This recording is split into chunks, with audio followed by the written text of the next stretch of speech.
I've been silent for this whole thing. I apologize for that. I've been commentating the entire thing. But I was not. My voice is not on straight. Hands off to Tiny Miles. Nothing going there.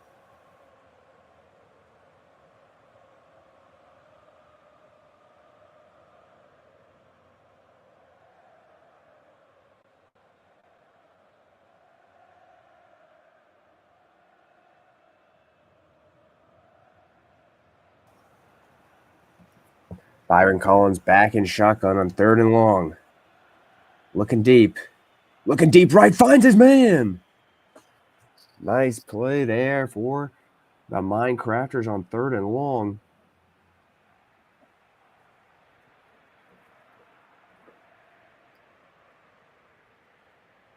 Not a down distance you see converted a lot in the DFL.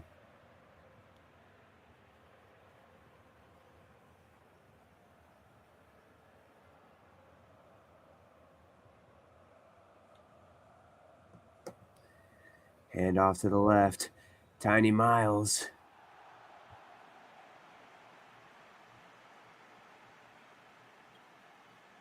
Nice running here for Tiny.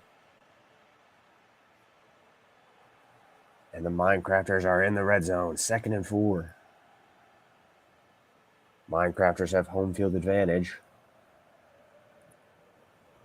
Big for him. And Tiny Miles up the middle. Another nice run for him. He's had a solid first quarter. First quarter is coming. It's ticking down. Under a minute remaining.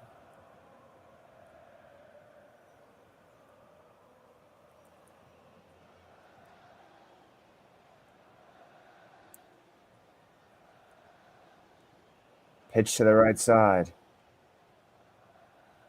Nothing going on that run.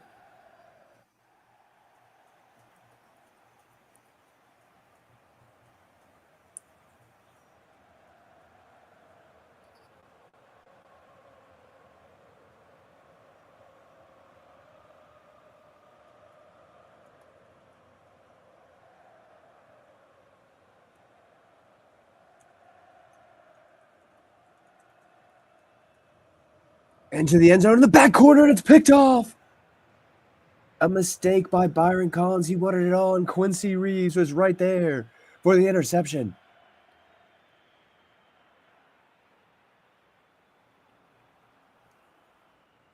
Quincy Reeves, a great corner in this league for many years. It's a huge interception there and a must-win game for this Zappers team. And it seems as though we'll close the first quarter with no points. A defensive matchup here.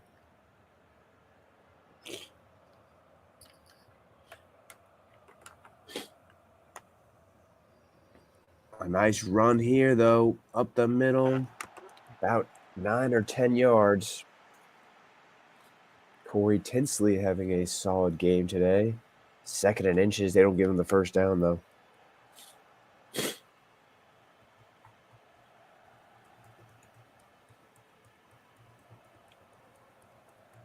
Clock ticking down. Looks like this. They won't get a playoff till the 2nd quarter.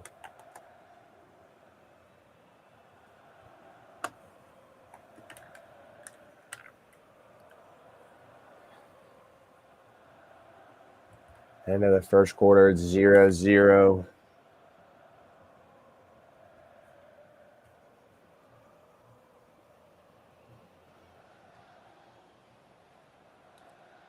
Look at the record, team status.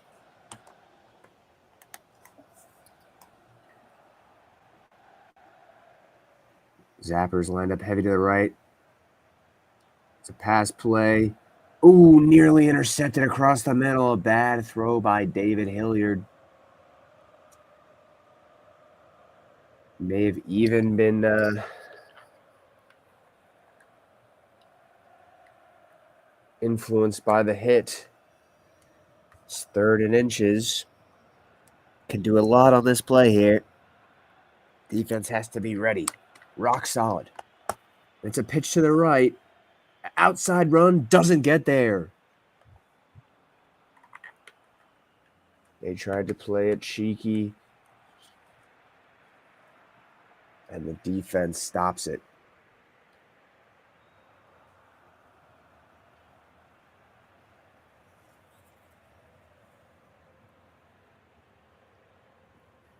Can only get so cheeky in this league. Lost a couple yards on that one.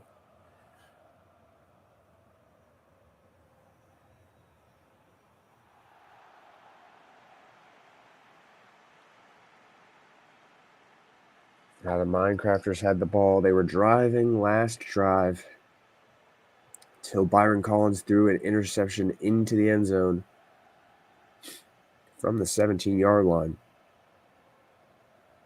Number 17 comes out here under center now. Sends his tight end in motion. Hands it off, Tiny Miles to the weak side.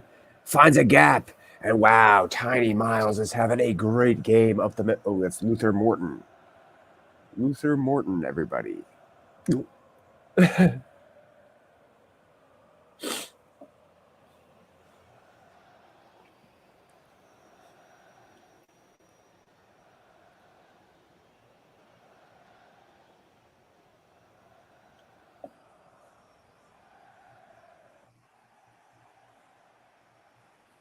Hands it off. It's Morton again.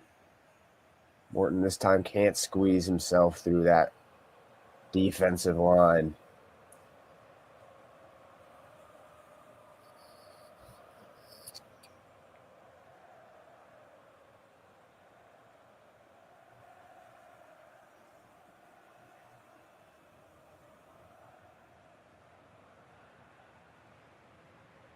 Under center.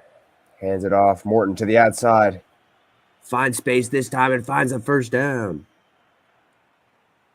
What a game for him coming in for Tiny Miles. Must be injured. It's not aware of that fact. That's my bad as a commentator. I'll commit seppuku.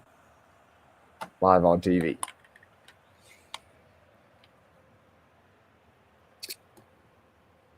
Another handoff to Morton. This one stopped in the backfield. May have gotten it back to the line. Even got a yard there. Nice stretch there for Luther Morton.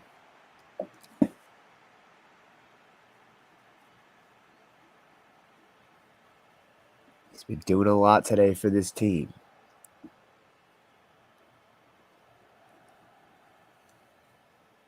Big pass to the left side. And they love that pass to the left.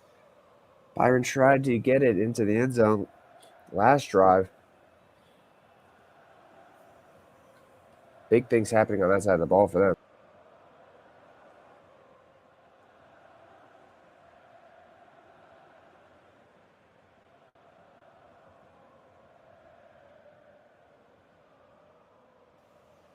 Snaps. Hands it off to Morton. Up the middle. Nice way to make his way through that D line. 10 rushes for 44 yards. They've been leaning on him in this first half. He's been doing a good job so far. Second and short. One of the best places to be. Byron Collins sends a man in motion. They're going to pass it. Cross the middle on a slant. 81 with the catch. Passing breakdown here for the Crafters.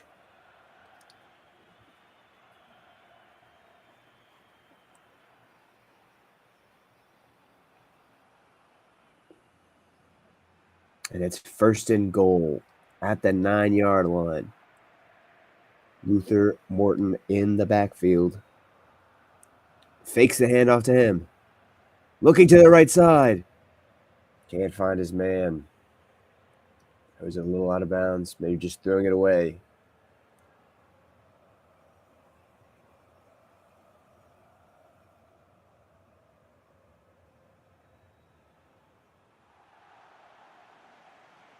2nd and goal here now from the 9.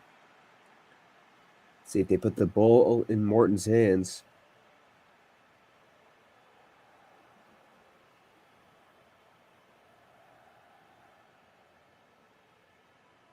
They do. Up the middle. He gets tackled about the 6 or 5 yard line. Gain of about 3. They're going to put it in between the 6 and the 5. The 5.5 yard line. And it's 3rd and goal.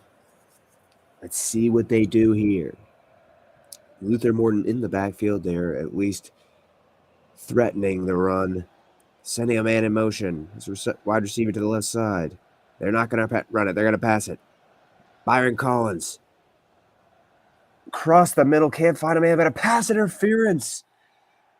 A pass interference on Lindsay. That's going to be a costly mistake. 1st and goal from the 1 yard line. You could just feed Morton the rock here.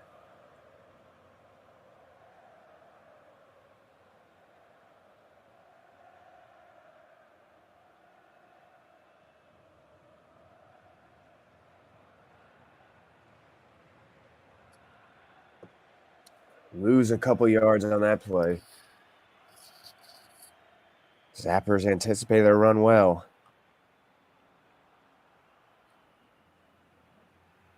Oh, and a pass to the left side. Ooh, just out of bounds. Byron Collins put it a little out of reach for his receiver.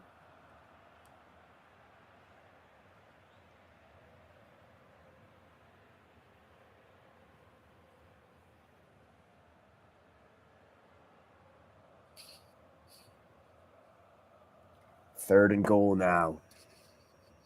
Can the Zappers make the defensive stand?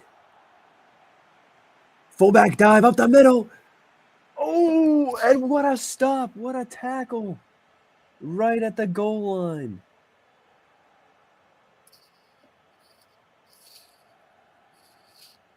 A huge stop.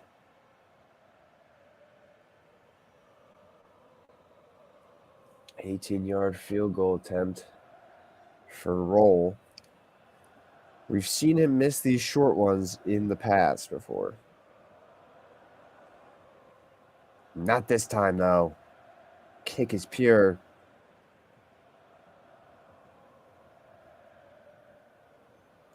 3-0. Minecrafters in this must win.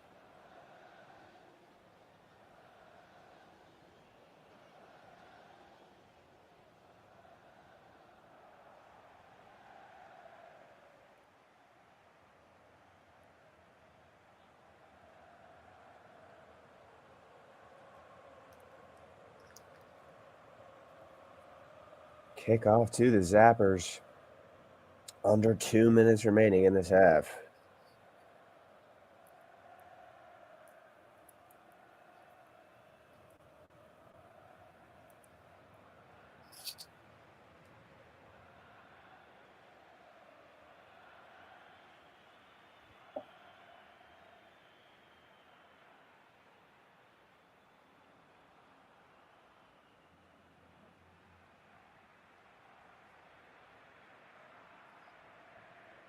Hilliard from the shotgun.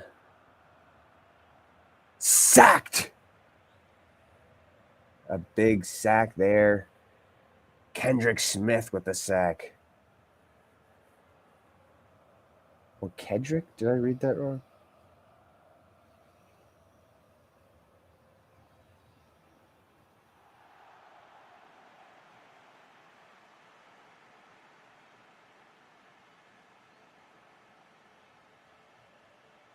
Under center this time. 2nd and 16. Lots of men in the box for the Minecrafters.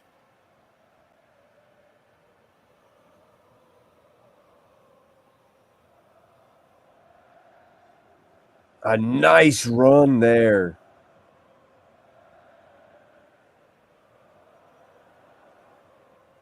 A huge run play to get them to 3rd and 3. Much easier play here. Nobody's open, but he finds a man. Takes some time. David Hilliard hangs in the pocket, finds a man.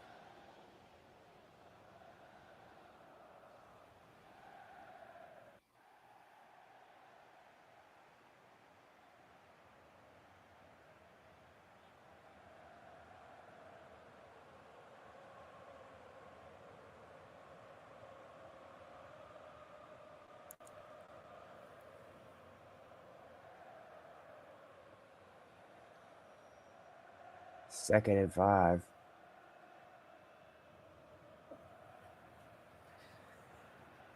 The Zappers team trying to be quick on their feet. Deep pass to the right. There's a defender there, and he makes it a hard catch. Can't be caught. Third and 5. Clock stopped at 39 seconds.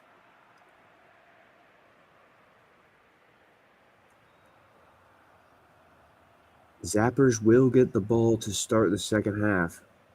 So a field goal here would be huge. Tied up going into half, get the ball first. You love that as a Zappers fan. Ooh, and a great pass.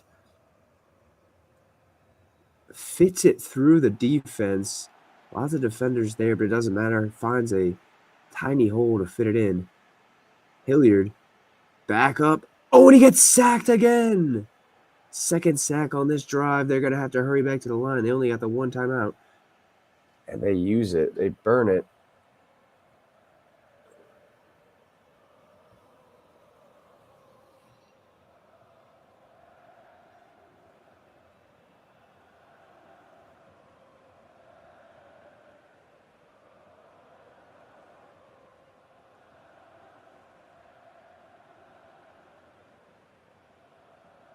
Absolutely nowhere. This Minecrafter's defense coming out of halftime, feeling mean after that play.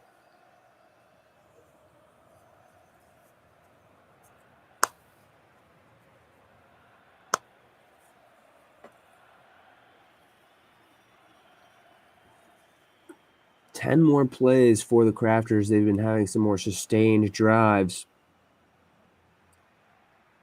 But here, ooh, the pressure nearly gets to the quarterback, but he moves out of the pocket, looks left. Ooh, nearly throws an interception. Kept that play alive, but to no avail.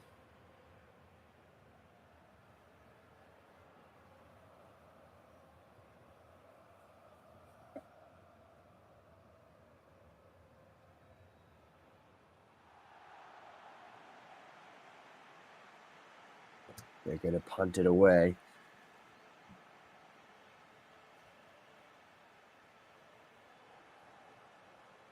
Since no one's watching this, I'm just going to take a fucking break from commentating right now. Put something in my belly.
I'm back for the end of this one because it's a big old game. 3rd and 5 for Byron Collins. Gotta convert here. Look across the middle. Nothing. 4th down. Down by 3. 4th and 5. Minute 34 left. 2 timeouts. Imagine they got to go for it here.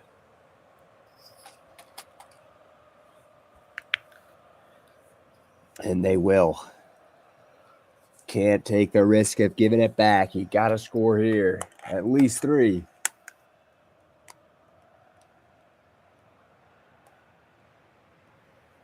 Byron Collins back in the pocket, looking left. Deflected.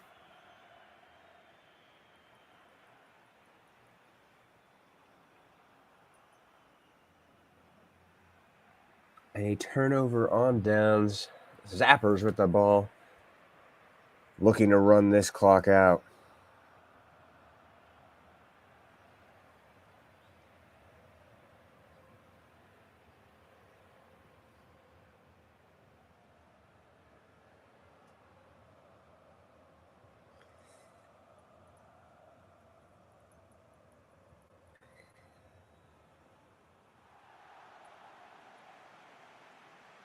Second and 10. Guess they went for a pass there. It doesn't really make oh, no. They took a timeout. I'm a dummy. I'm a dummy. I wasn't watching. I'm commentating. Hilliard hands the ball off. Up the middle. Oh, and the ball's out. Oh, and the Zappers pick it back up. Oh, wow. He might have been down here. It doesn't really matter, honestly.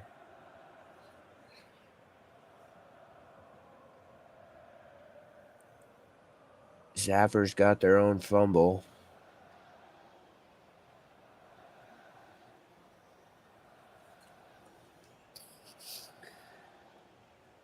Tinsley, though, almost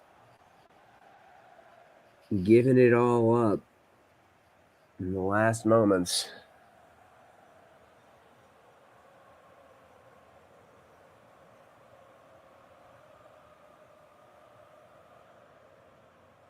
Status of the review is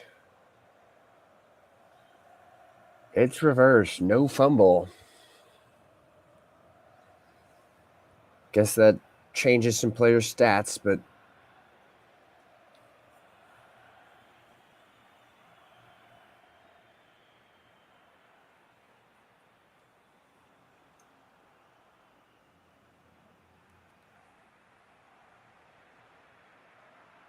and 4th down.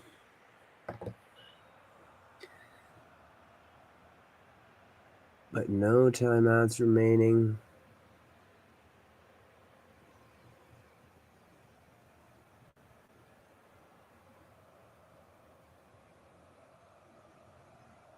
A 42-yard field goal. This would put the Zappers up by 6. And that one is good. They're up by 6. And the Crafters need a touchdown to win this game.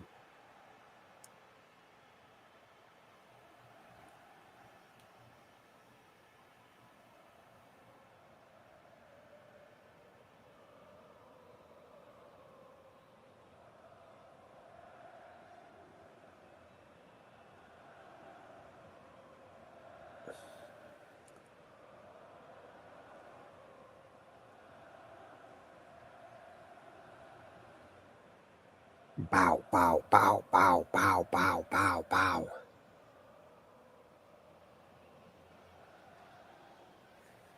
That's how the Crafters are feeling right now. They got to go bow, bow, bow all over.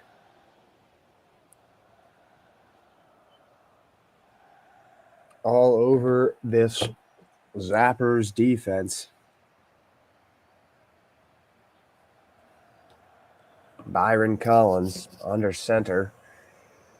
Luther Morton had a great game in the backfield, but probably not going to him this drive. They need to move the ball. They need to move the ball fast. And that is a terrible Terrible start for them. A sack, 5-yard loss. That's going to be a big time sink too.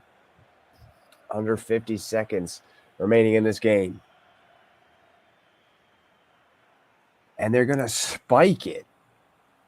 Oh, I don't know about that one, coach. Do not know about that one. 3rd and 15. I guess you're playing with all 4 downs. 3rd and 15 is not a spot you want to be in. Oh, but a nice completion. Just barely not getting the first. And they're going to have to rush up. Wesley Riddle, nice game receiving today. 4th and inches. That ball is on the line. They're going to pass it. Looking right. Oh, and it's caught. To keep their season alive. Wesley Riddle. He has uppies. Papa has uppies. The fake spike. Looking deep left. Find the man. They're at the 30. 16 seconds remaining. Time is ticking. Time is of the essence. Will they get this play off? It looks like they will. And it's a spike. This time it's a real spike. 6 seconds remaining.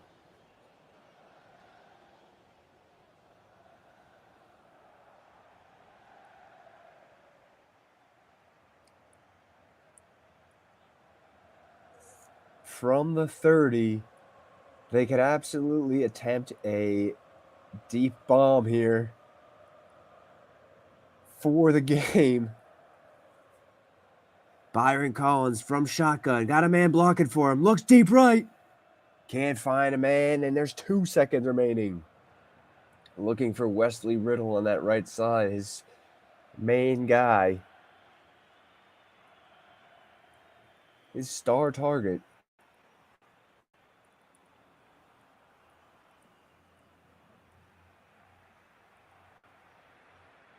And this is the final play of the game. Unless we get an extra point. Byron Collins back. He has a blocker. Looking for a man. He has a little space. Can't find him. It's deflected. The Zappers are going to win. A huge game for the Zany Zappers. Just what they needed. Big time plays from their backup quarterback, backup running back.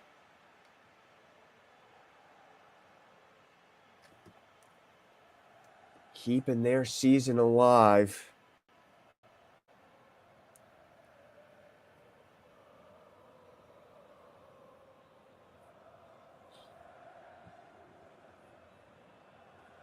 Wow. What a game. A lot of fight from both teams. But ultimately, it's the Crafters that pull it out.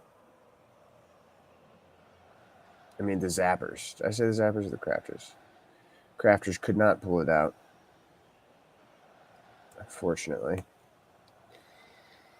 Now, I have a slightly bad feeling about the way that this sort of loaded.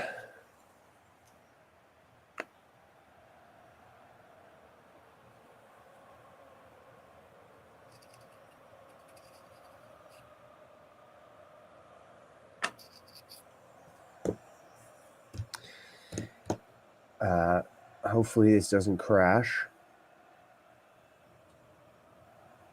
That'd be a real pain in the butt. Game is saved though, so that game is going nowhere. But this game, the DFL game of the week.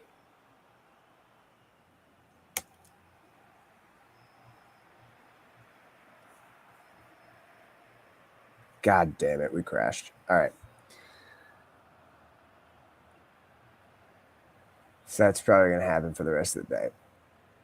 That's cool. That's cool. That's cool. That's cool. That's cool. That's epic and awesome. frankly, I love it, man. I love it. Love it so much. Love it when the game crashes.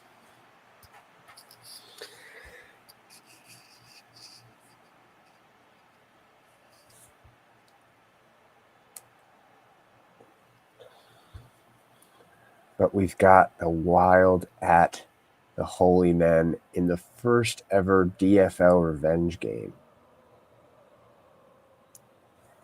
Both teams gripping onto wild card hopes.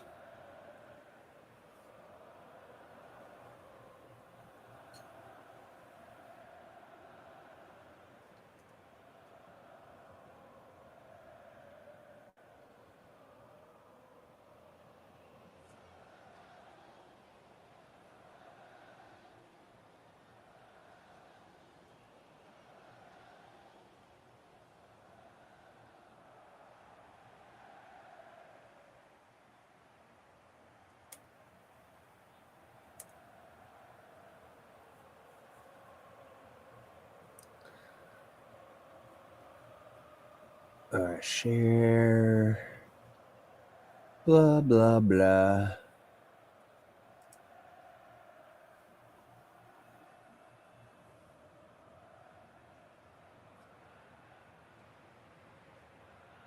And we're going to do this.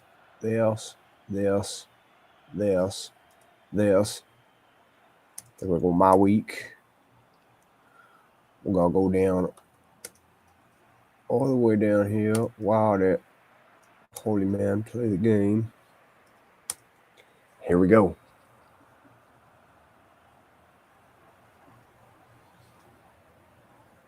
And here we go.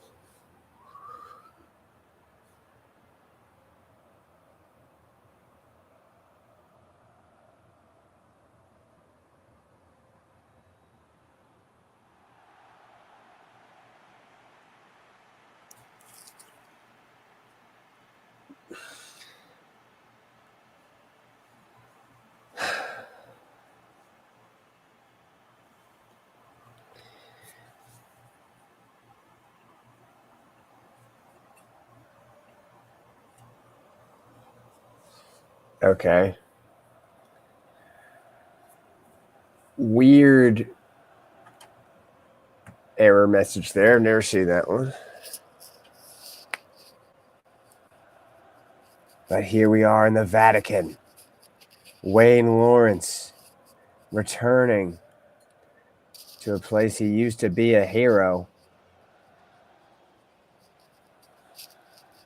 Now looked at as an enemy.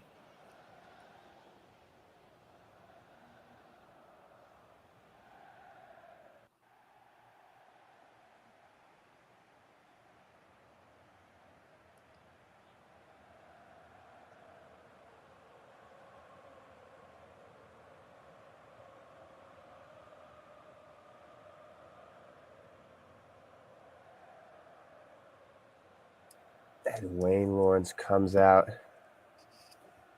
for his first drive back at the Vatican.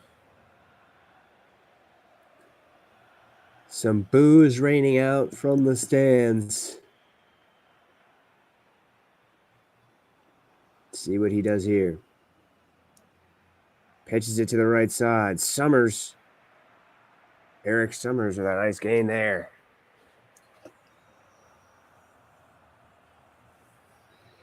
6-yard gain for Eric Summers.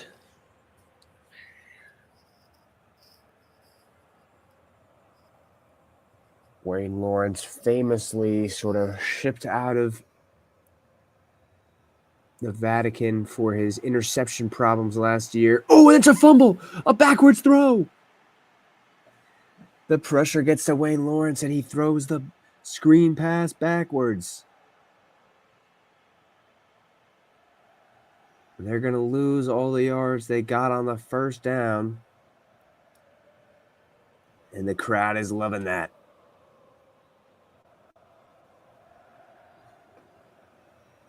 Wayne Lawrence on 3rd and 10. He's going to need all 10. Looks right. Oh, and they see the screen pass coming and deflected before it gets to him. Could have been a pick six. Ball was a little too hot to handle for the corner.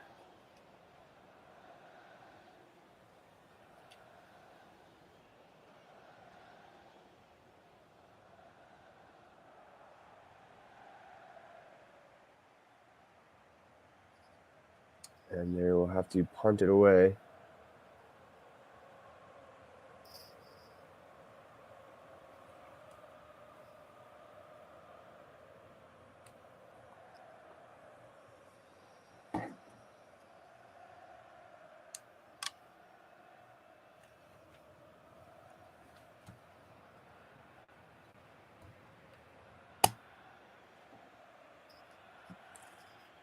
And now here comes the new hope for the Holy Men, Lance Jones.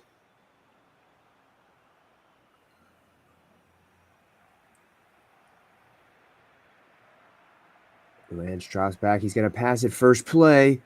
Ooh, nearly has a man, but he can't hold on to it. A little bit of a tough throw. Upset by the defender.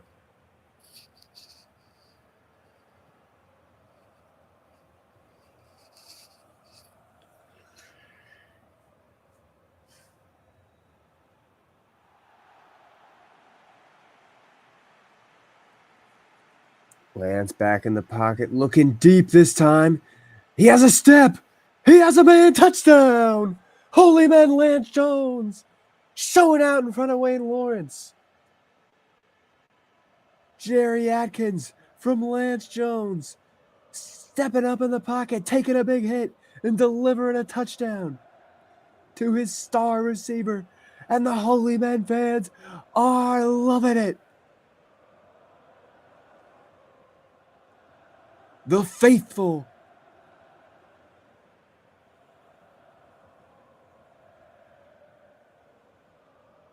What a great start for this Holy Men team, looking to hang on to their wild card position.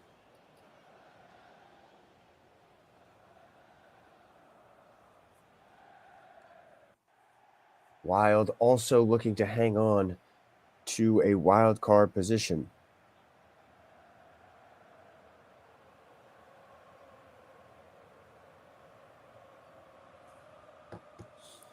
That was Jeremy Campbell instead of not Atkins. My fault.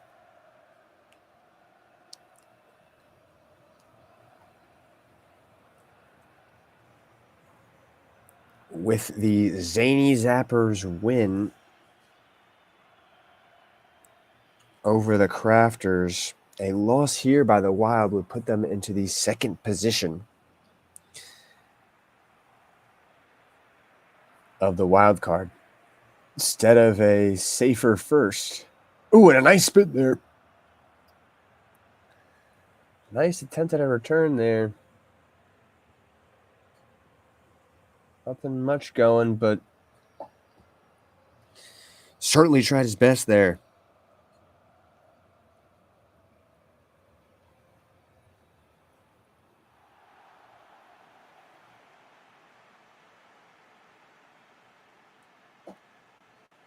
Dropping back is Wayne Lawrence. He's going to pass here. Looks left. Nearly intercepted. They've been on Wayne Lawrence like white on rice.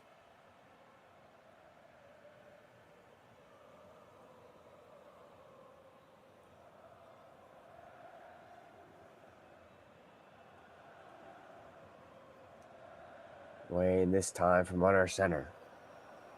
Eric Summers in the backfield, strong to the right side. And they pitch it that way. Tries to follow his blockers, and he gets a nice little gain there. About 3 or 4 yards. It's 3rd and 5.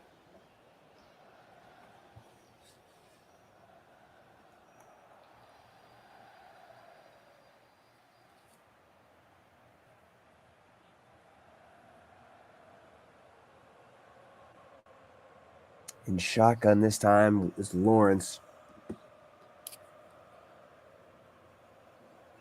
Fakes the handoff.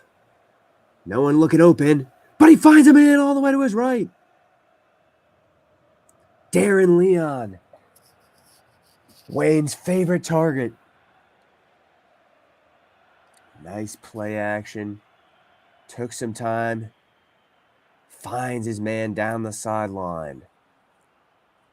Taken down at the Holy Men 31.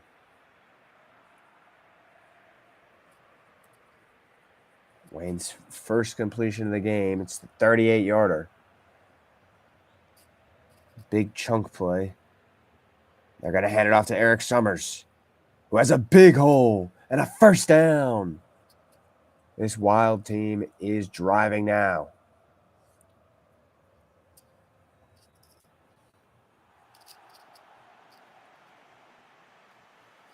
Lawrence commanding his men in the huddle.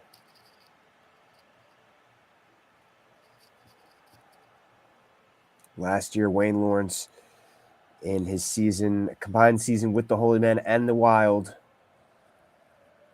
threw the most interceptions in a single season by a DFL quarterback. A very, very rough season for him. Still made the playoffs with the Wild. They picked him up even with the interception problems because, he is a star quarterback in this league. He has been. They believe that his ability to carry them and a sack here. Leslie Hutchinson came over in the trade for Wayne. Gets a big sack here. All the narratives coming out early in this one.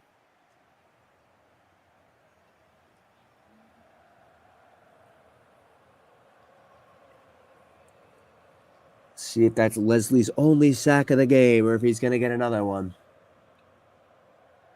Drops back. Wayne Lawrence sacked again. Back-to-back sacks. That's going to make this a tough field goal. 4th and 22. 49-yarder.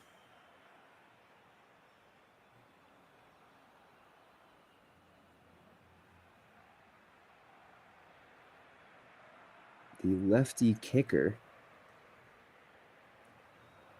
nails it right down the middle of our 49-yarder.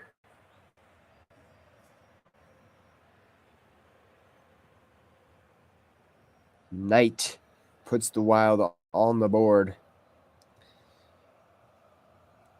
Still trailing.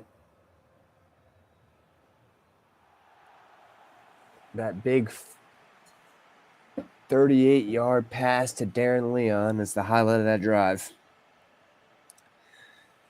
The big chunk play.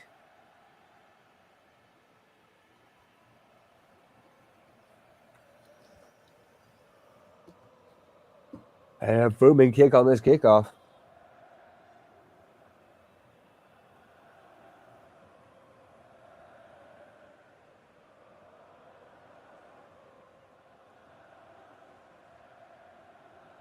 Still a good chunk of time left in this first quarter.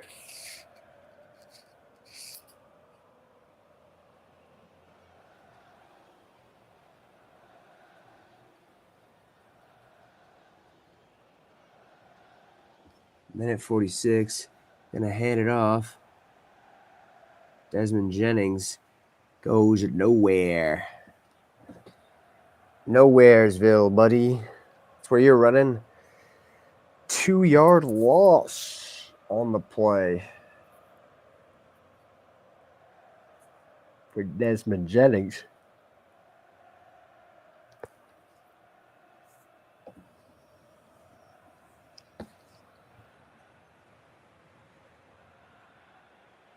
Mitch Jones takes a snap from under center, hands it out to the left. A little better of a run there, but still not much.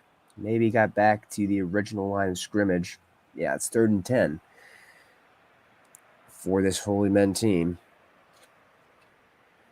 Really, they've didn't have an extended drive on the first drive. See if they can extend this one at least one more play. Lance Jones under center.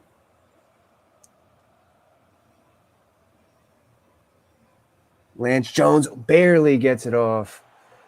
Just flicks a little forward. Falls harmlessly to the ground, but he may have had a man open late in that one. Just the pressure got to him a little too quick.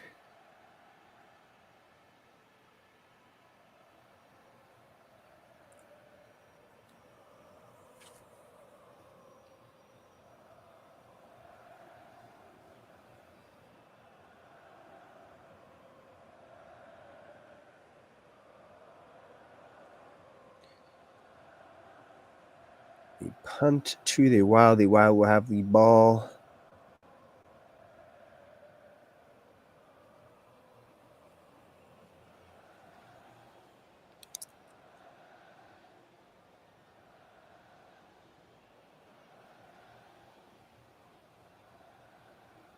Hands it up the middle, and a nice play there.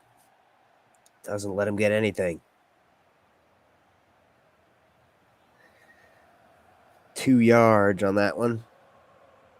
Just barely something.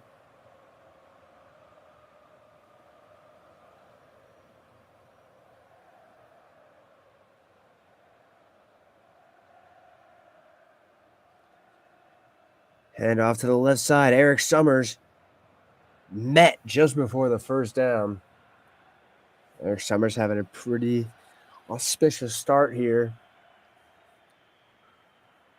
Not incredible by any stretch, but doing what the team needs for them at the moment. It's 3rd and short. Can they get the first down here? No, they can't. The Holy Men loaded the box and stopped them behind the line. Stifling that drive. Just when you thought it was getting going, it goes nowhere.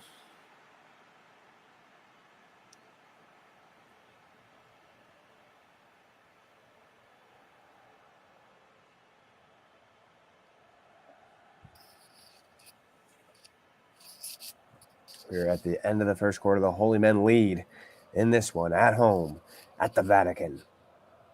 3-7. Wild trailing and punting here.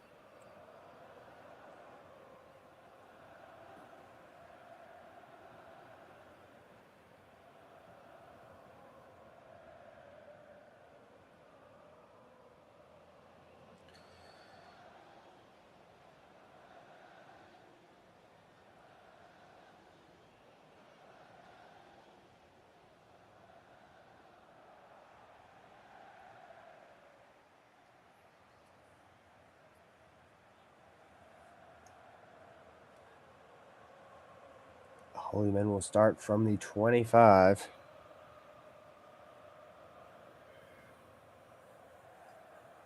Maybe slightly ahead of it. So if this comes down to the final inch, Lance Jones with the play action. Finds a man across the middle. Lance Jones been feeling real confident in this one. He's been looking real confident.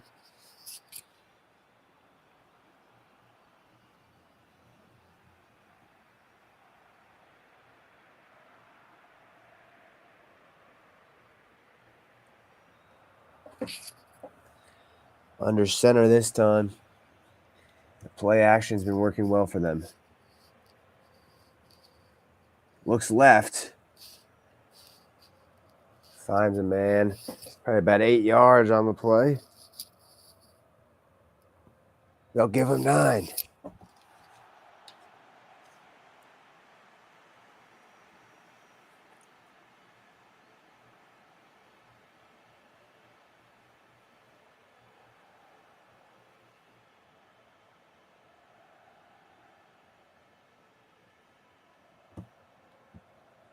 Take the snap. Looks right. Ooh, and deflected. A great play by the linebacker there. Extended arm swat.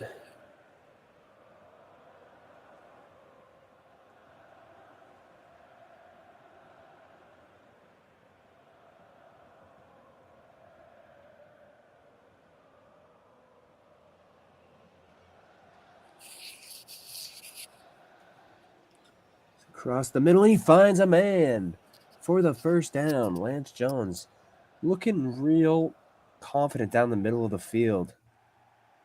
83 yards and 7 passes.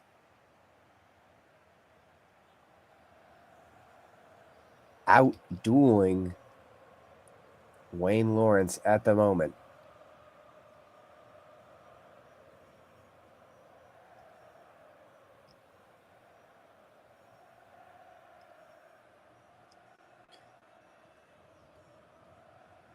Lance Jones under center. Not a lot of men in the box for the Wild. Got a lot of men in coverage, and it pays off as they're able to deflect the pass there.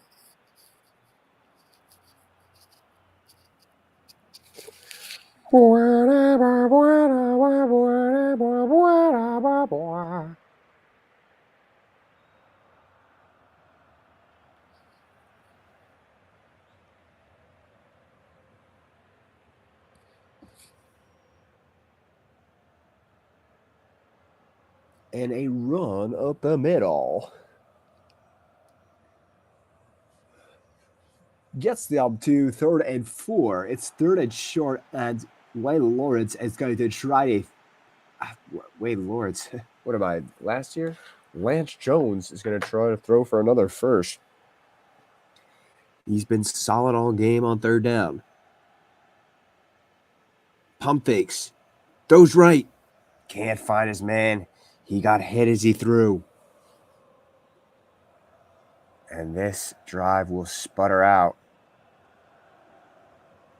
Don't think they have the leg for a field goal here. Yeah, this is going to be a punt.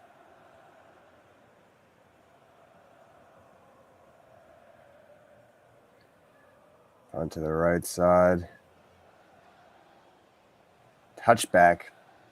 Tried to angle it out of the corner, coffin corner, but could not. Kept it in bounds, and it went to the back of the end zone for a touchback.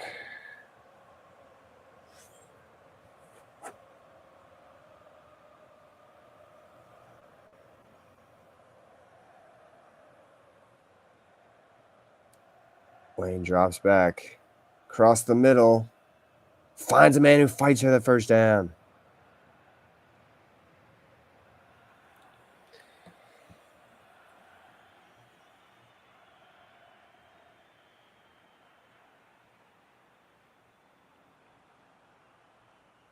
Wayne Lawrence, only 2 completions on 4 attempts. One of those a 38-yarder. Just their 12-yarder for a first down.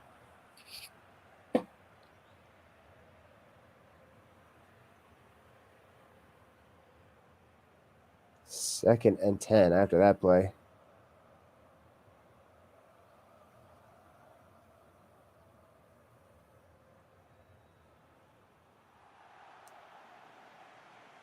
They like man coverage for the Holy Men, but it doesn't matter. It's a run up the middle.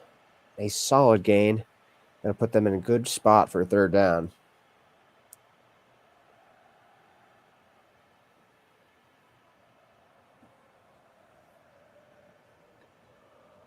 Wayne Lawrence commanding the huddle.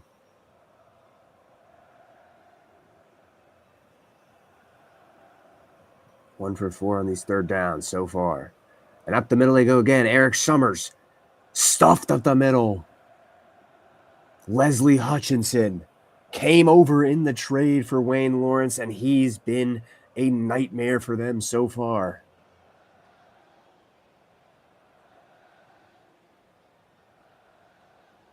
Can't forget about Leslie Hutchinson, part of this trade. A defensive star in this league. You could argue the Wild got a lot more value on getting a quarterback in the trade. But Leslie Hutchinson has been huge for this Holy Men team. One of the best sack artists in DFL history. Certainly a disruptor and certainly welcome from that blockbuster trade.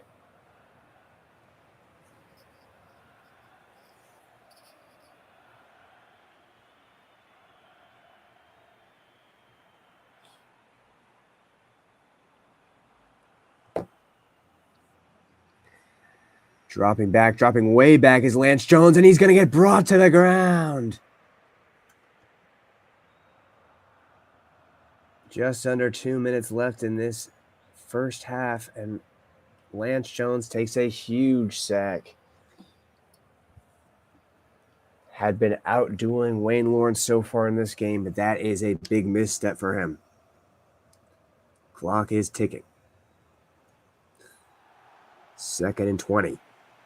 10-yard loss on that play. Lance Jones in shotgun. The center sees something he's pointed out. Holy Men are really just letting the clock go. Maybe they intend to just sit on this one, try and run out the clock after that sack.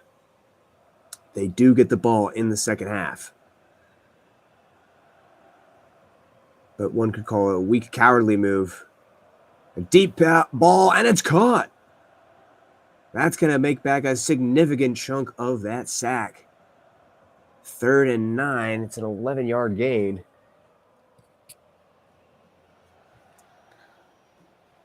Lance Jones, to me, besides that sack there, he had another tough QB hit. He got the ball off, though.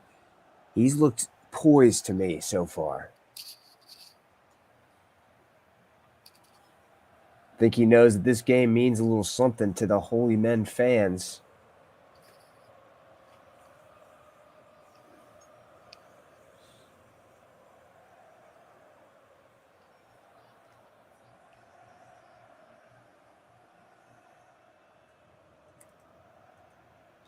Looking across the middle, and it's picked off. Oh, commentator Kirsch, we're talking about how poised he was, and he throws a costly interception when you just couldn't have it. And Chucky Mathis has been playing an incredible game in pass coverage as a middle linebacker. 3 passes defended and an interception. And those passes he defended were huge. Tough plays to make. And he's made them. That one, though, that was gift wrap for him.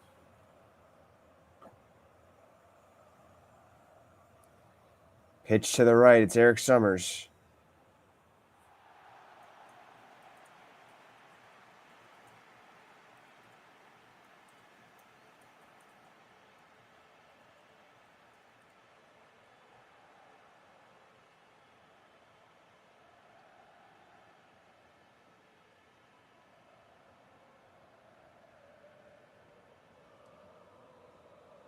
Wayne Lawrence under center.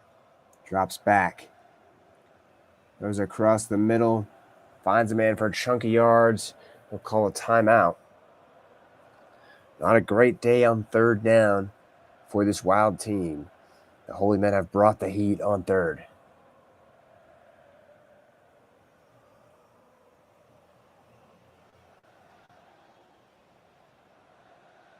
The Wild are in a volatile position. Thrown across the middle, nothing there. They'll take their 3 for sure, make this a closer game. As I said, Wild in a very volatile position. With a loss, they could really almost nearly drop out. They could drop out of the wild card with a loss, and a win from the Blood Sharks over the Black Death. But with a win and a loss from the Seamen to the Ducks, the Wild could be in first place in the NFC South. So far, just 2 field goals for them, though.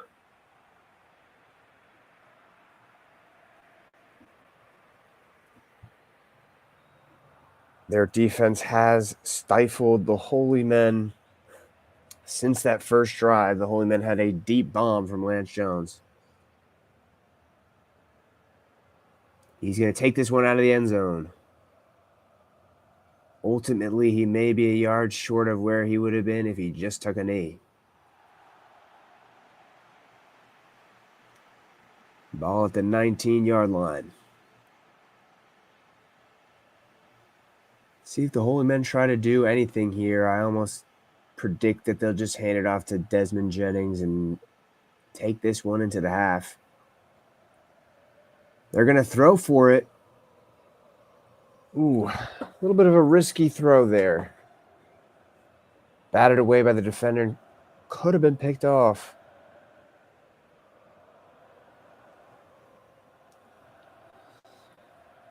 Lance Jones has to worry about up the middle. Chucky Mathis has been owning him all game at middle linebacker. Lance Jones in shotgun. Desmond Jennings to his left. Strong to the left side. Drops back to pass. Throwing deep left. He's got some space. Ooh, but a nice recovery by the linebacker on the coverage. Getting up. Batting that one down. The linebackers today have been playing excellent man coverage for this Wild team. Lance Jones has been trying to exploit that as a weakness, but they have been on the ball so far. Lance Jones says Desmond Jennings into motion, sends him out as a wide receiver. And he gets sacked, taken down. Paul Gable with his second sack of the game. And since that first drive, they've had the Holy Men's number. Seems as though the Wild may have taken their last time out. Stop the clock. They want the ball back. Playing an aggressive end to this first half. And it's been working out for them. A field goal here could take the lead. And they absolutely have time to make it into field goal position. Field goal range. Field goal range. High snap on the punt. Doesn't matter. Gets it off. No problem. Fair catch. The Wild will start with the ball just before their own 40.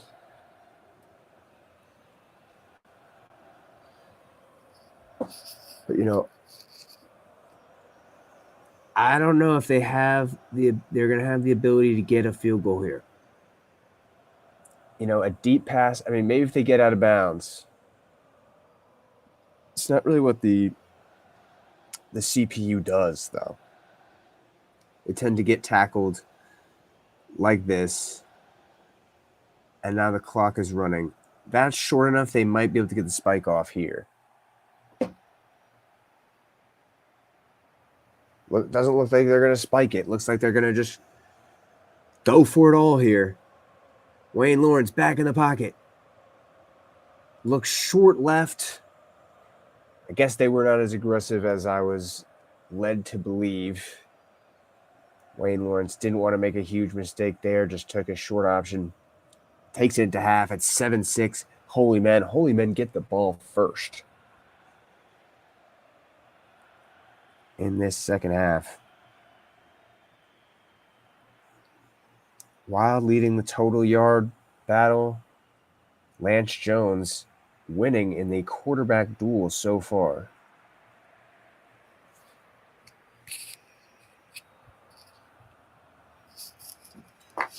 Both quarterbacks have been under a lot of pressure in this game. These defensive linemen are playing like mad dogs.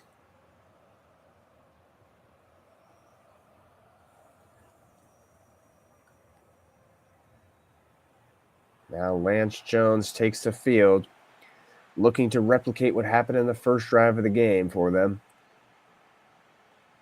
They haven't had any success since then. Handoff to the left. Desmond Jennings. He has not had a great game so far.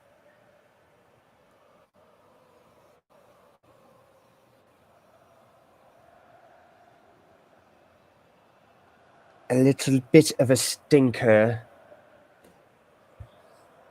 Lance Jones, a 58-yard touchdown.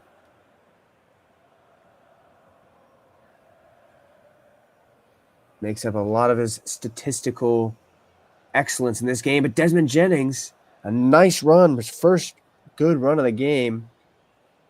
Maybe just short. Yeah, it looks like it's going to be 3rd and inches or 3rd and 1. Do they go back to Desmond Jennings or do they go with Lance Jones on this play? Coming out from shotgun. I never liked that on 3rd and short. And they're going to throw for it. Looking left. Broken up. Another great play in coverage by a Wild linebacker. This linebacker core proving they might be one of the best in the game.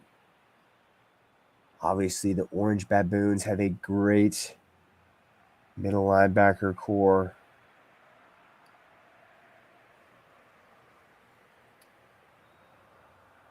But Chucky Mathis and this Wild linebacker core really have to prove something in this game.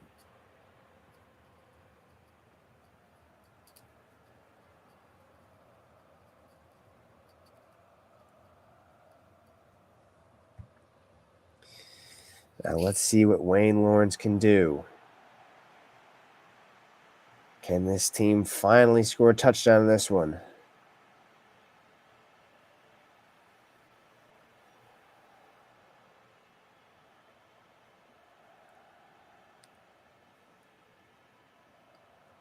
Wayne under center. It's strong to the right. Eric Summers been having a nice game. They hand it off to him up the middle. A nice little game there for him. Just a chunk play at the middle for 4 yards.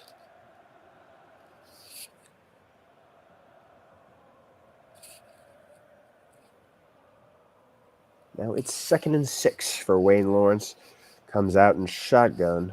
Eric Summers to his left.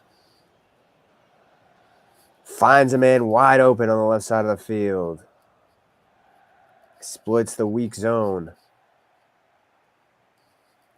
Finds a wide open man. This Wild offense, even though they are trailing and only have 2 field goals, a lot more methodical so far than this Holy Men team.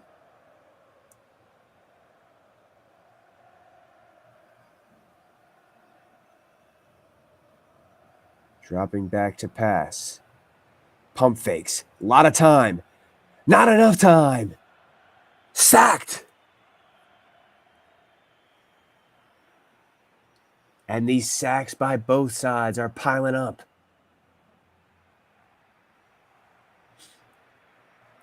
This has been a great year of sacks. I must say, lots of sacks all around. Spread out, though. Statistically.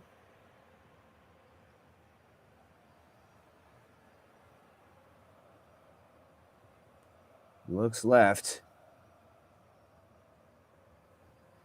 Finds a man, but he is short of the first down. Brings it to 3rd and short. 1 and 6 on these 3rd down plays. Holy Men have been bringing the heat.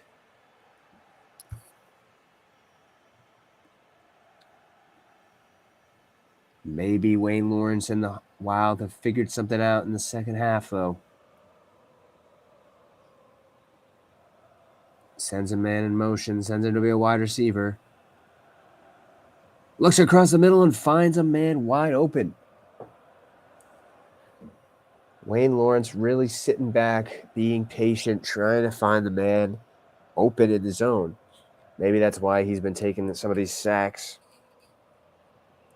Really taking his time, but he knows what he has open.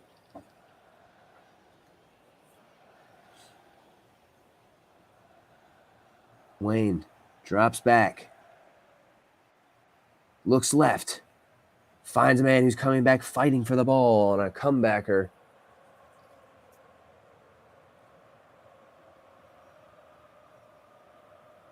Lawyer Mitchell having a big tackle game today.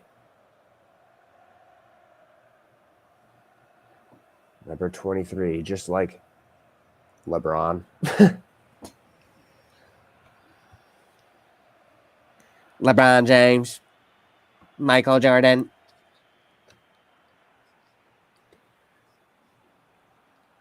Shotgun to Wayne Lawrence. Wayne Lawrence looks right. He has a man. Right now, Wayne Lawrence is exposing this Holy Men defense. Picking apart the zones and just finding his men in open pockets. 10 for 13, 127 yards. Wayne Lawrence starting to overtake Lance Jones in this one. You'd say Lance Jones maybe already overtaken a while ago. Some of his mistakes have been too costly. Wayne dropping back here. Looking right. Finds a man! What a catch! Get it up there! Eric Summers, the running back. Moss is his man.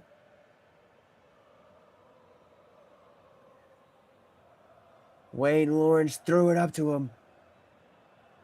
And you could definitely say Wayne Lawrence is having the better game at this point. Going for the 2-point conversion. Make it a 7-point game. Up the middle, Eric Summers can't make it. It's no good. And it's now a 5-point football game.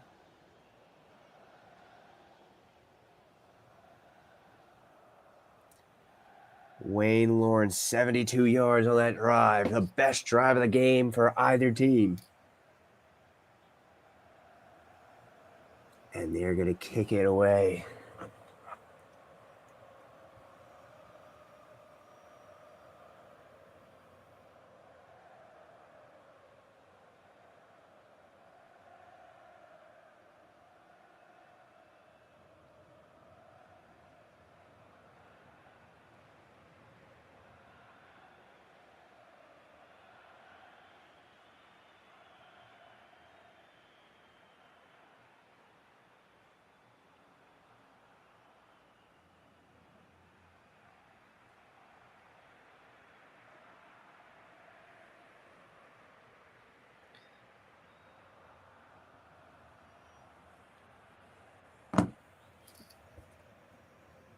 Lance sends a man in motion.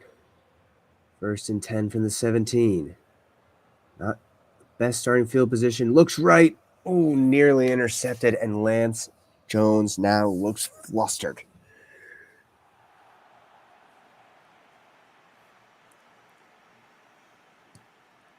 They're saying he got away with one in the first drive, but this defense has been all over him since then. Looks uncomfortable in the pocket. Hands it off to Desmond Jennings, though. And a nice play. Looks like it caught the defense off guard a bit. Desmond Jennings, 6 rushes for 18 yards. Just not good enough in this one. Eric Summers, 35 yards, but a receiving touchdown for 12 yards. And a great receiving touchdown at that. Got up. Moss's man. Just wanted it more. Backs up. Looks left. Oh, throws it directly at a defender. Looks like Greer on the defense. The Holy Men are going to punt it away. It's starting to look a little dire for him.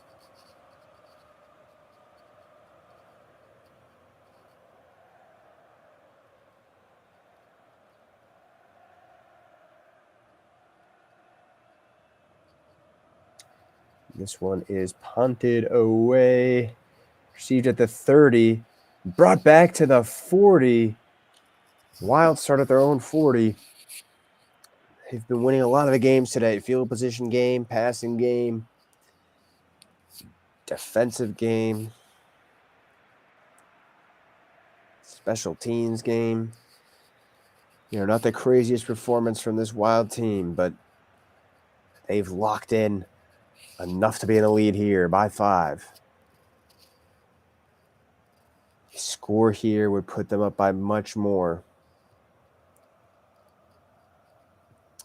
Field goal still leaves it at a 1-score game, however. A touchdown here would be devastating for the Holy Men. Time is ticking away in this third quarter.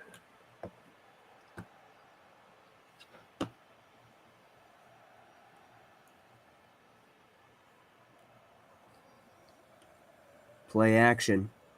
Wayne Lawrence looking. Got a lot of time. Has a man. Does he have space, though? No, he doesn't.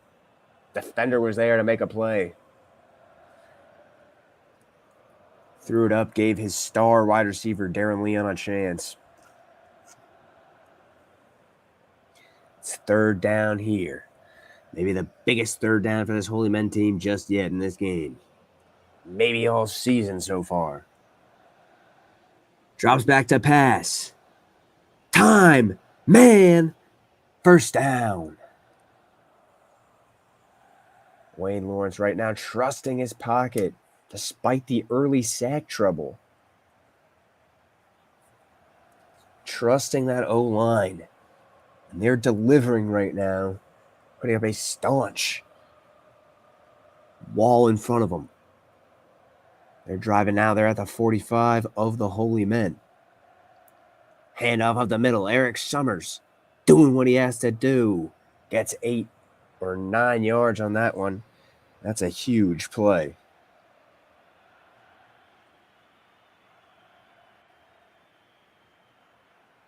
We're going to head into the fourth quarter.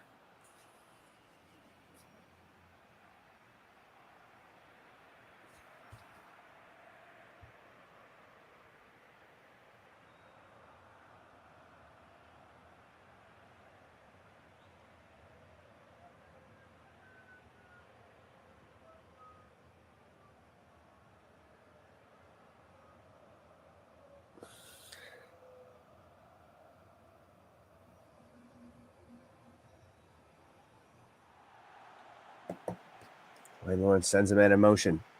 Up the middle. Summers. And this Wild team just looks like they have more energy.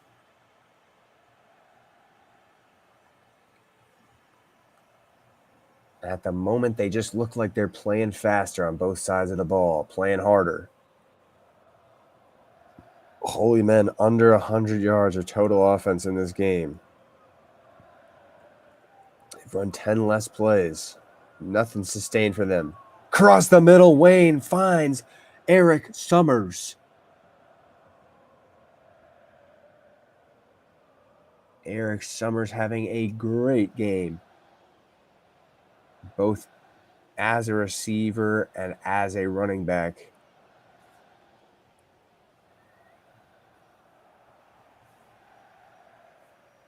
Touchdown reception.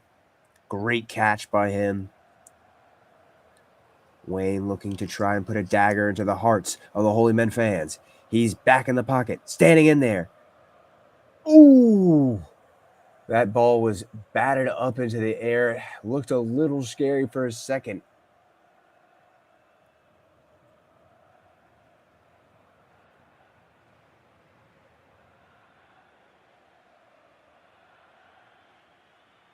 One field goal and one touchdown in the Under Armour red zone. Protect this house. Eric Summers gets tackled in the backfield. And it's going to be third down now. This is a crucial third down for this Holy Men team. Bending and not breaking here would allow this to be a one-score contest.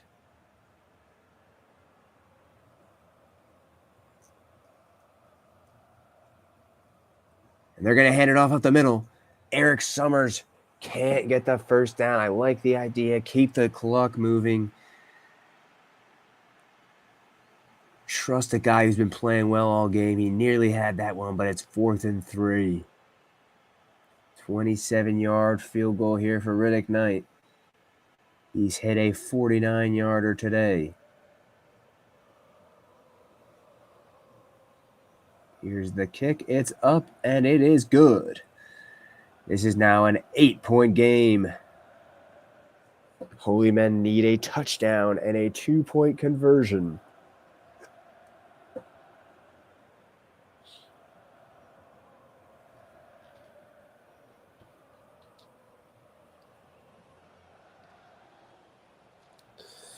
Holding on, I'm 6 feet from the edge and I'm ready.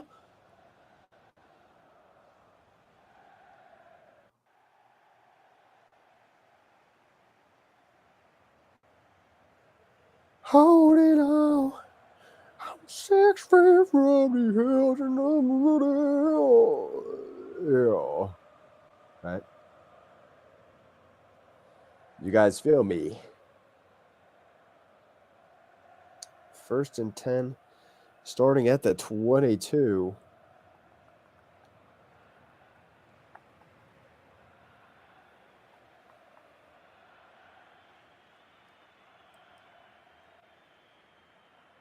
And Lance Jones gets sacked again.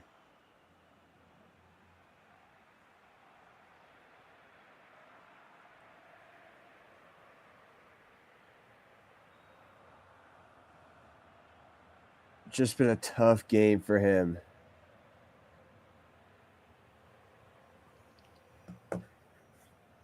Second and 11. They're going to hand it off. If you're handing it off here, you got to be playing with all 4 downs. It's 3rd down here. You cannot give this ball back to Wayne Lawrence and the Wild at this point.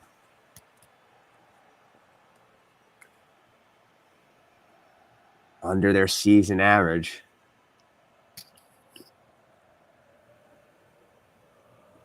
Oh, and a strike by Lance Jones.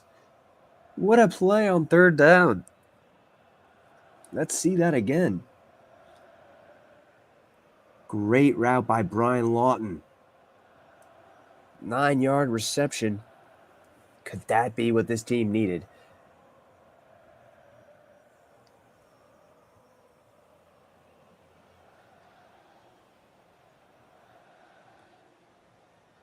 This game extending itself. Dropping back is Jones. Jones looks left. Finds a man at the 50. 1st down. The Holy Men are driving. Back-to-back great routes. Zach Hilton, the tight end. On a little corner there. As this clock is ticking. Down and down and down to the 2-minute warning. Lance Jones, over 100 yards, a touchdown, and an interception. That was a costly interception. A nice play action and a throw to his running back, who fumbles the ball. And it's picked up by the Wild. Lance Jones with the tackle. But that might be it. Chucky Mathis with the pickup.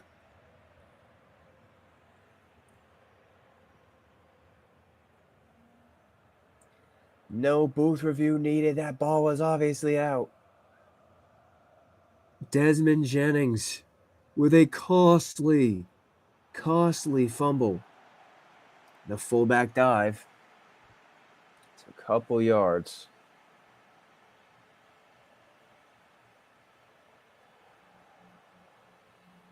Time is ticking. This might go to the 2-minute warning. Holy Men not going to use any of their timeouts, at least on this side of the 2-minute warning.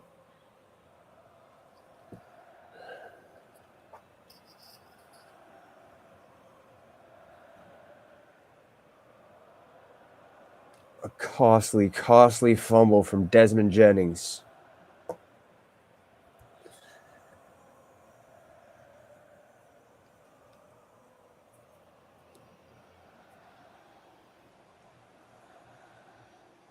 And they hand off up the middle on 2nd and 7. Eric Summers stuffed up. And a great game for him, but they're able to stuff him on that play. Timeout taken by the defense. They're looking to get this ball back right now. Wayne Lawrence has adjusted to the 3rd down plays.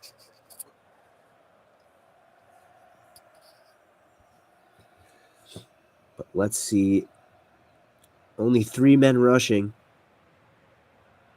And a handoff. Just wanted to force the hand on the timeout, I suppose. Wasn't looking for the 1st down there necessarily. And from the 47, they're definitely going to have to punt it away. Lomas Jefferson. His 4th punt of the day. And the Holy Men have another shot.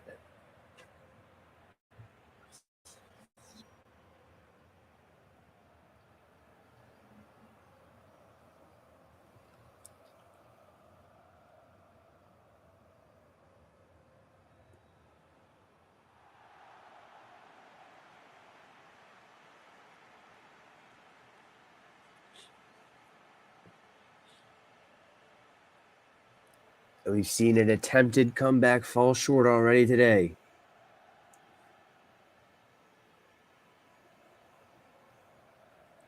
Can the Holy Men complete this one? Dropping back in the pocket, Lance Jones looking left. Can't find a man, deflected. Greer with the play.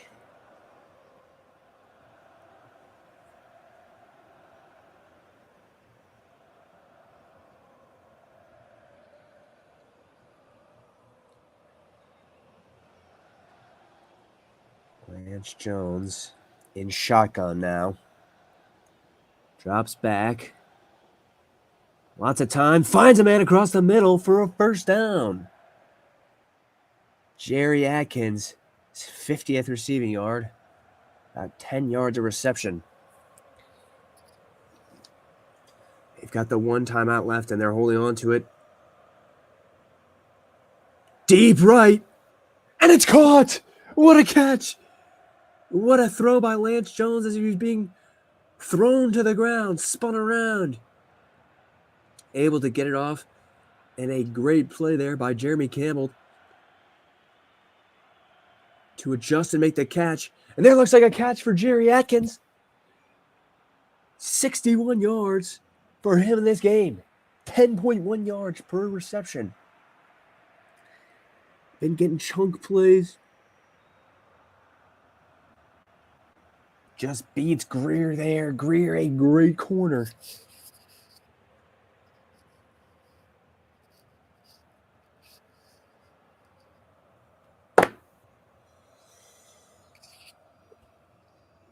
Jerry Atkins. Lance Jones in shotgun, strong to the left side. Gets sacked. It's been a huge problem this game. The sacks.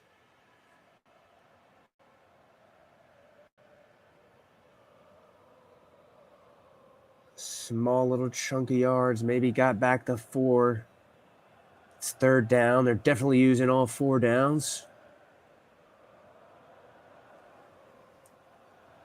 Under center. Drops back, drops way back. Trying to make time. Oh, dirts it in front of his running back, and it is 4th and 12 for this Holy Men team. A loss here for the Holy Men would be bad. Loss here for either team would be bad.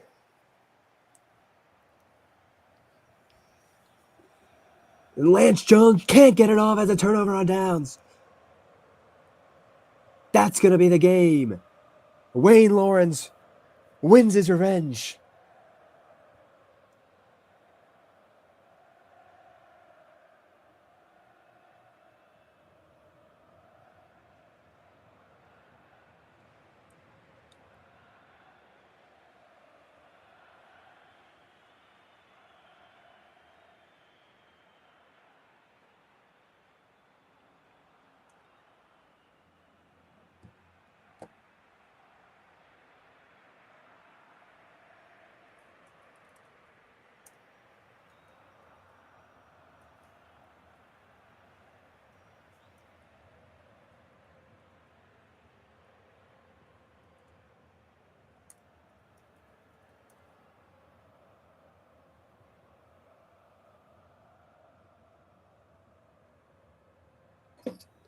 We got coming up next an AFC East divisional rivalry.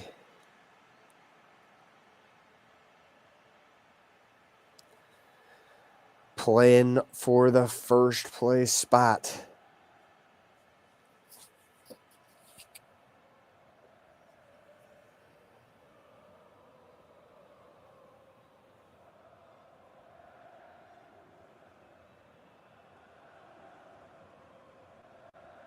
And the time is just a formality at this point.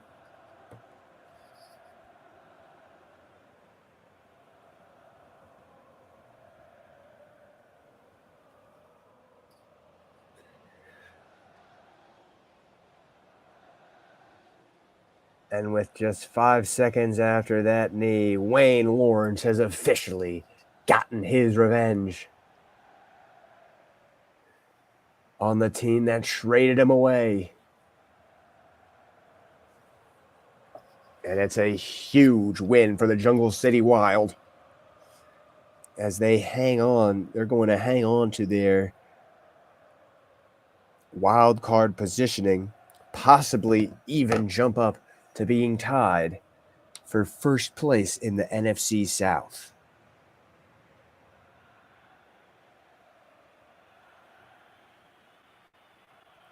I don't know if they're fully clinched in the playoffs yet,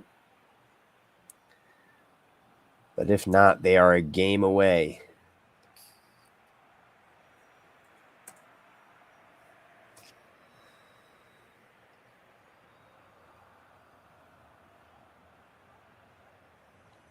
Give me another soda pop.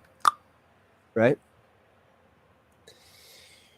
This DFL week is sponsored by K-Pop Demon Hunters. Give me another soda pop. Right? Are you feeling me? Do you get me? Sponsored by all the streaming services except any of the good ones. Netflix, HBO Max, Amazon Prime. Sponsored by all those guys. Not like a Criterion or an Eternal Family or whatever. No.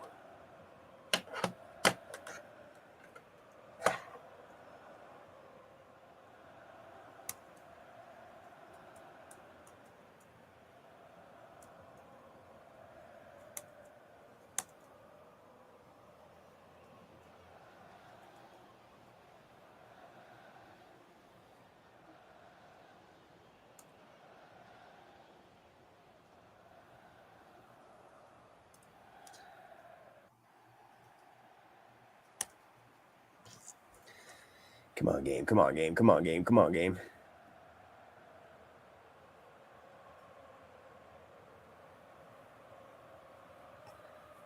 I'm going to say that this is crashed.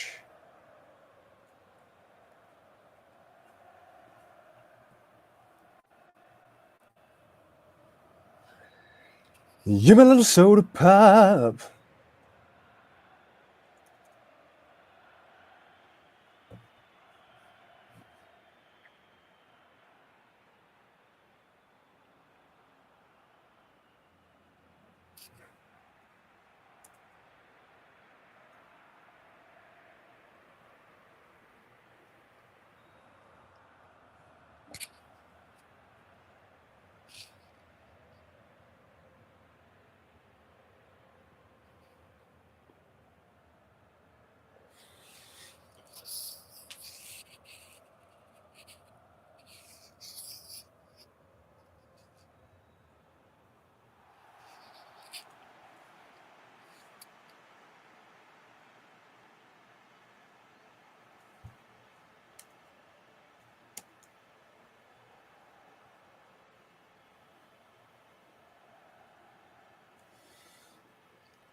Ba-ba-da-ba-doo-ba-bop.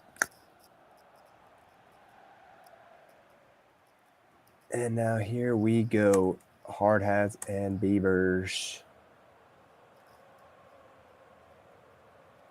They're going to be wearing alts for this divisional game. Because we got to give a little love to the alts.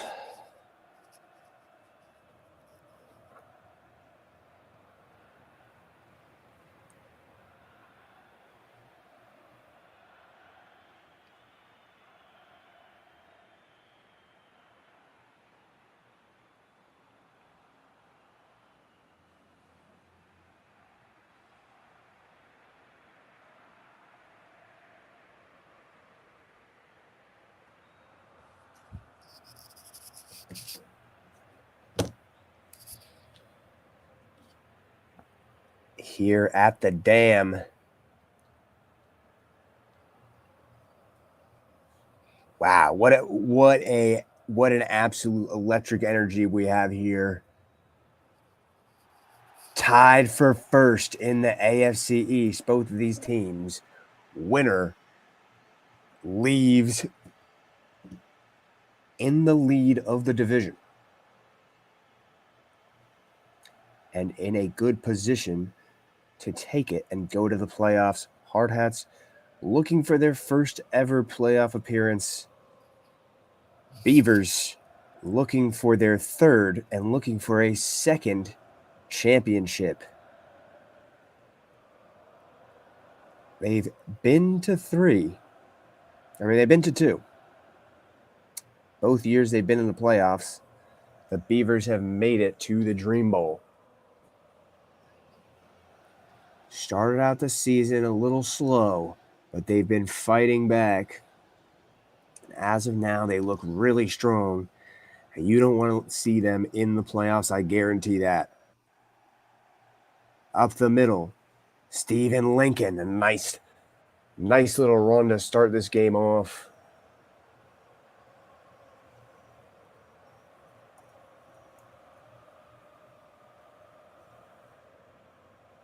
Stephen Lincoln, a Rookie of the Year front runner as of now.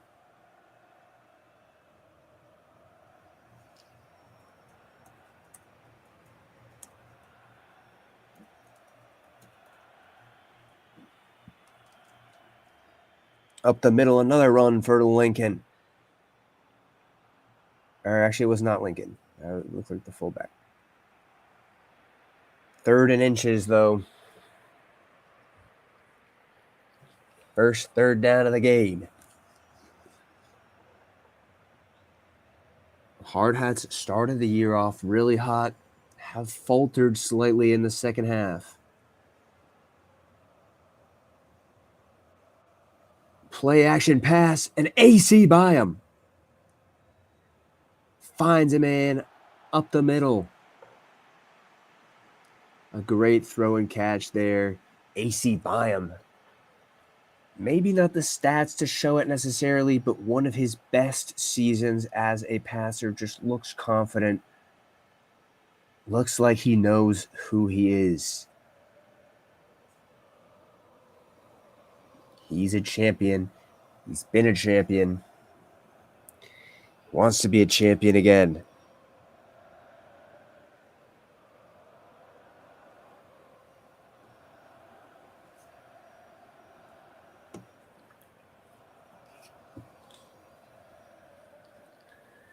Up the middle, and these runs have been nice so far.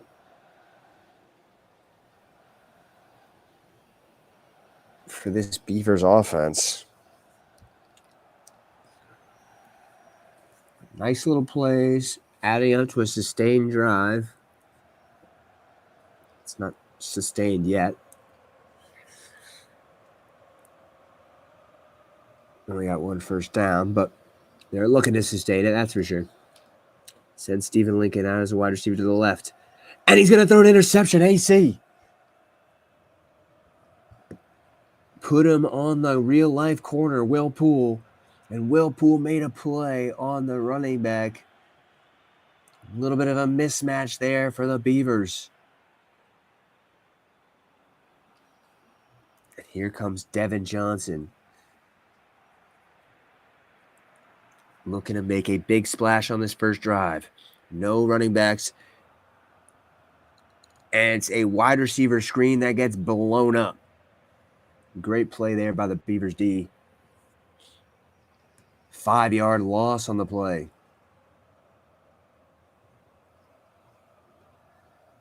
Devin Johnson having one of the best years of his career. Easily the best year for the team.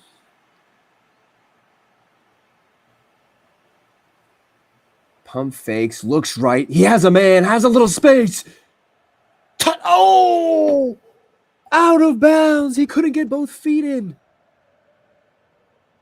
I was sure that was a touchdown. The receiver not looking where his feet were. He had space there in the back of the end zone. He stepped out with that right foot. You got to be more conscious of that. The division's on the line. Devin Johnson back. Looks right again, and he finds a man. A little bit of redemption for the receiver there. Getting that first down. Jim James. Jim Jam, Jim James. Jim Jam, Jim James, Jim James, Jim James. I don't know why that name is funny to me. But Jim Jam with the first down. Devin Johnson under center, strong to the left.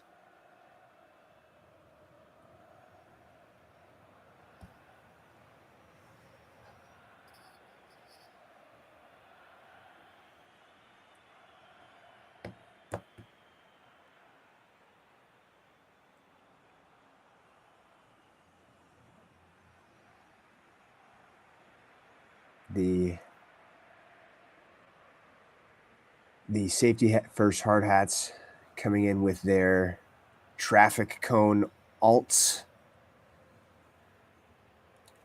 The Beavers in their classic alts. Looking on a slant to the right side. Took a little too long to develop that route. Couldn't find a man. Almost just threw it away there. Devin Johnson.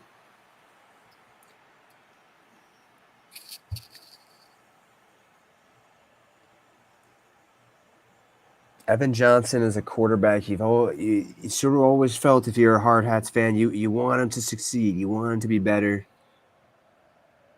He just hasn't been on a great team. But this year they've had a bit of success. Ooh, tries to throw to the back corner. Blocked away by the defender. 4th and 6 from the 30. Let's see how the Hard Hats field goal kicker is. 47-yard attempt here.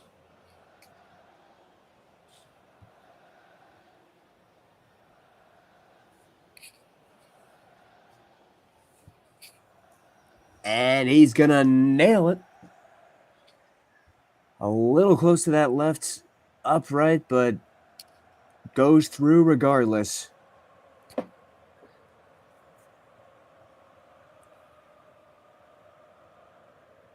And the Hard Hats take the lead in this game.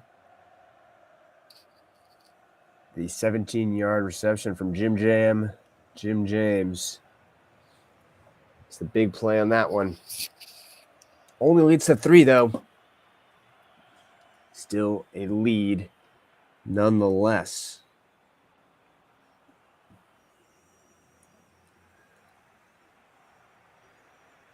This one's going to be returnable. Going to be returned past, I wanted to say past the 20, but it looks like he got stood up right at the 20. Dwayne Reed with the return.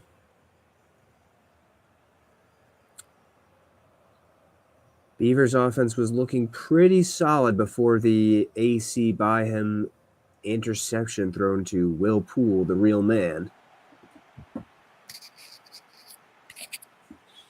AC under center. A Lots of men in the box for the Hard Hats, and they're going to get to him. They bring the rush, and it gets home. 4 men. Brent Conway with the sack. Some early growing pains for AC Byam here in this game. He's got to pick himself back up. That one wasn't really his fault. Not a lot of time on that one. Couldn't let anything develop.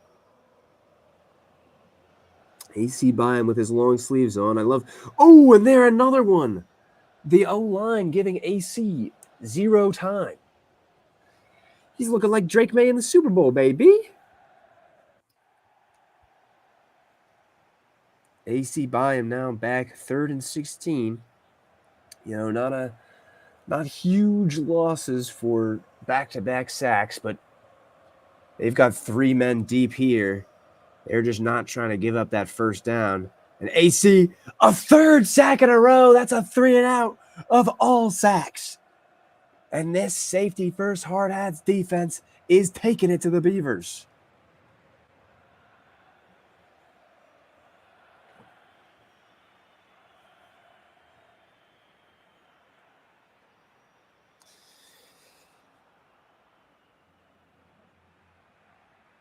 Let me do a little research. I want to try to remember who won the first game of this season.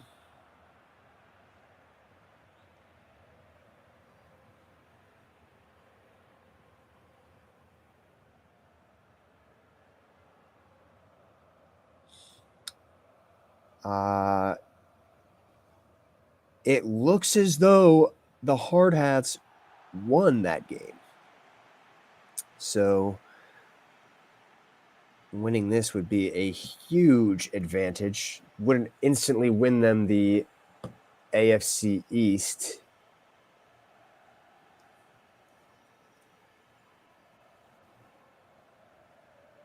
Earlier in the graphic, I called it the NFC East. The winner will lead the AFC East.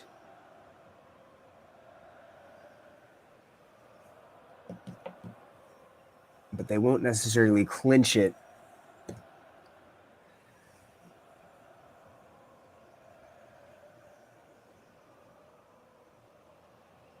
But of course, having that 2-win tiebreaker would be huge for the Hard Hats trying to make their first playoffs ever. A team that I have personally called the dumpster fire of this league.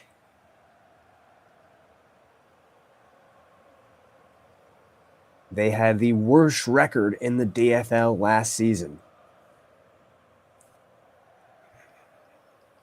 Got the first-round pick, used it on a quarterback who has really been on the bench all season, learning from Devin Johnson. Oh, but a deep ball here for Devin. And that's a touchdown! He's learned a lot from that play. Deep ball. Caught in the back of the end zone, and Devin Johnson has thrown 2 pretty balls like that. Only one of them caught for the touchdown, but that one, 38-yard touchdown pass. And it looks like the Hard Hats are going to go up by 10. What a statement first quarter from these Hard Hats. Coming into the Beavers Stadium and leading 10-0 through this first quarter.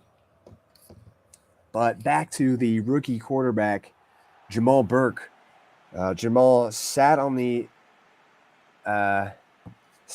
bench all season, waiting for his turn. They're not rushing him into anything. Hasn't really worked out in the DFL thus far, so they're trying to develop him. He did come in one game, Jamal Burke, and he went 3 for 3 with a 17-yard touchdown, a dagger touchdown. Against what team? The Busy Beavers. So that was the game earlier in this season that the safety hurt first Hard Hats won against the Busy Beavers. And it came on some clutch plays from the rookie, just getting some injury snaps. Oh, is this a fumble? I did not even see that. I was not watching. Dwayne Reed. Is the man under him going to... Oh, I don't know. I think his butt was down. I think that's going to be... I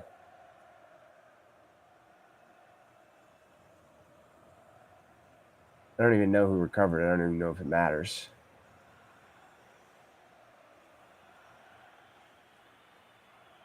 And the play is reversed. His butt was down. No fumble. Beavers have the ball. Beavers ball. 34 seconds left in this first quarter. Will it be a 10-0 first quarter, or do the Beavers have a score in them with this limited time left? Ooh, Stephen Lincoln getting under a man, scurrying outside. They're loving him for Rookie of the Year, Offensive Rookie of the Year, Stephen Lincoln. He's a front runner. Patrick Devine of the Anchorage Yetis is definitely a front runner. And Willie Burnsides of the Mad Ducks, definitely a front runner as well. Although at this point, he may be a little bit out of it unless he has some crazy games down the stretch. Nice throw there by AC Byham to the right side. Stephen Lincoln at running back is something this Beavers team has been missing since season one. People sort of forget season one they had a star running back who retired after the first season. Yeah, they got their dream bowl, and they were able to make it back to another one without him. But having a star running back join this team is going to make this Beavers offense a lot more scary. They have some great receivers in Calvin Battle and Dexter Moss. AC Byam, usually a reliable QB. 6 men in the box for the Hard Hats defense here. They're going to pitch it outside. Good play call, but a good play by the defender to get a nice tackle there. Try to load the box. They try to get outside. It only got a couple yards out of it, though.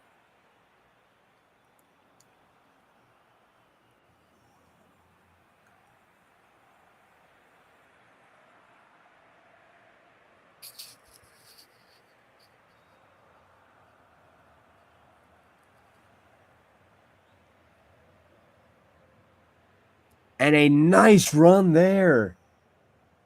Stephen Lincoln up the middle. 4 rushes for 22 yards today.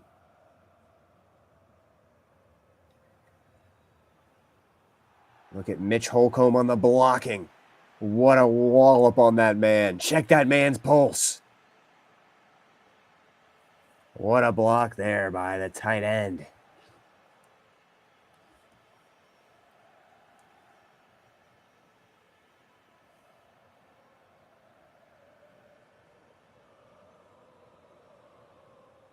Pitch out left. Nothing going that time. Will Poole with a nice tackle. And the interception earlier in this one. These outside runs haven't done as strongly for this Beavers team as those inside runs have. Stephen Lincoln is kind of a small guy, able to fit in some nooks and crannies. Up the middle. Slides through a little gap, but nothing after that as the linebackers surround the man and beat him down.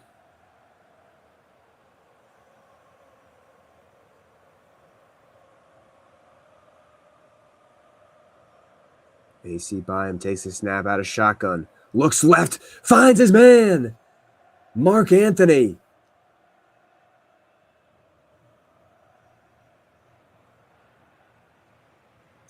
Really been loving the Mark Anthony target this season. A lot of explosions in his numbers. AC 3 for 4 today, 41 yards. That interception's glaring at him though. He'd love a touchdown to even it out. He's in the red zone right now, and he pitches it out. Stephen Lincoln. Nice little gain there. Nothing much. Only 1 yard. I thought he got about 2.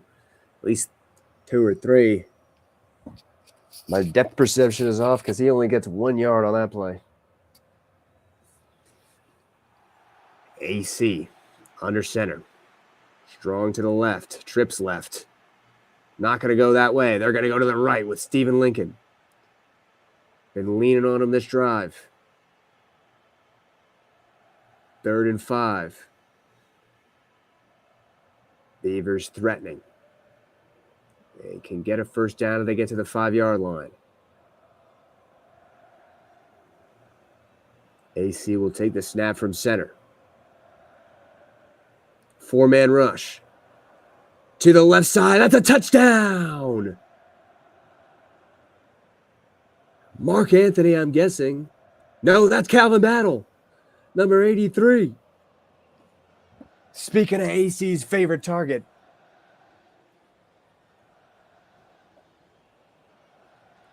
Those two have a deep connection.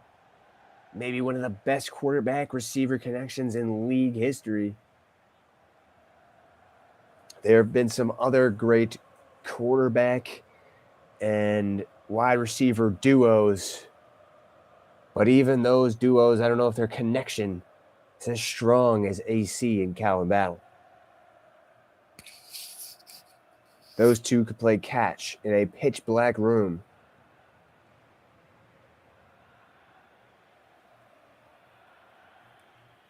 AC would just be able to feel where Calvin Battle was. Right there, he fits in a nice pass for a touchdown. And a great response drive for the Beavers there.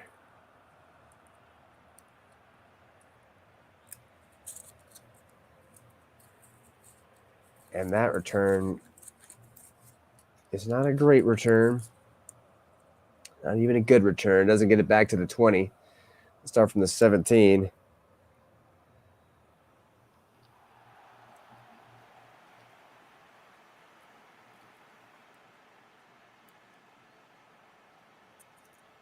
Comes out Devin Johnson.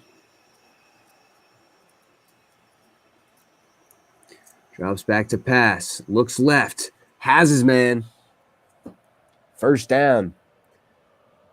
Hard Hats loving that left side so far.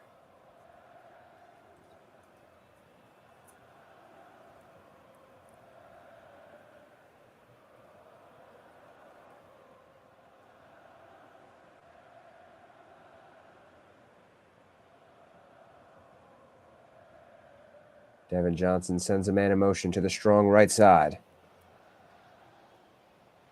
They hand it off up the middle. That goes nowhere. Huge thing. This Hard Hats team was honestly expected before the season to maybe regress.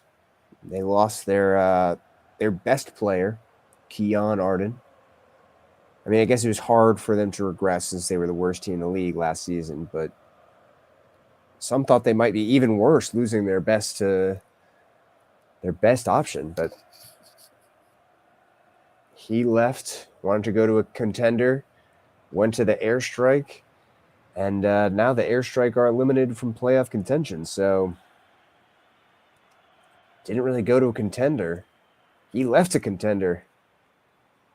It's Hard Hats contending for this AFC East title.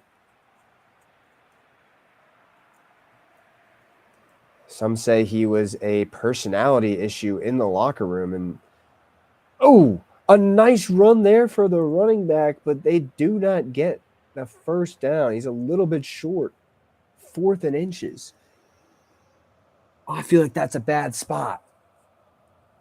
I almost thought he had it.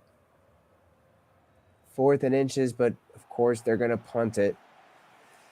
Honestly, don't blame them. It's a bit of a risk from here. 2-minute warning. And a chance for the Beavers to tie or take the lead.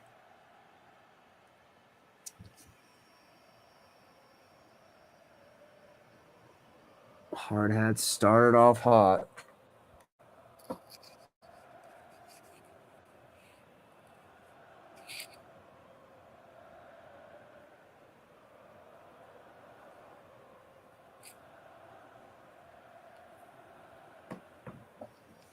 And a punt that just stops right at the 15. I like that punt if you're the Hard Hats. I guess it stopped right before the 15 at the 16. Beavers have all their timeouts, lots of time. They can move down the field here. Let's see what their strategy is. Handoff right side. Tried to cut it back up the middle. Couldn't find anything. 2nd and 8. Clock ticking. Not scared to run the ball. I admire it. Stephen Lincoln's been a great player for you all season.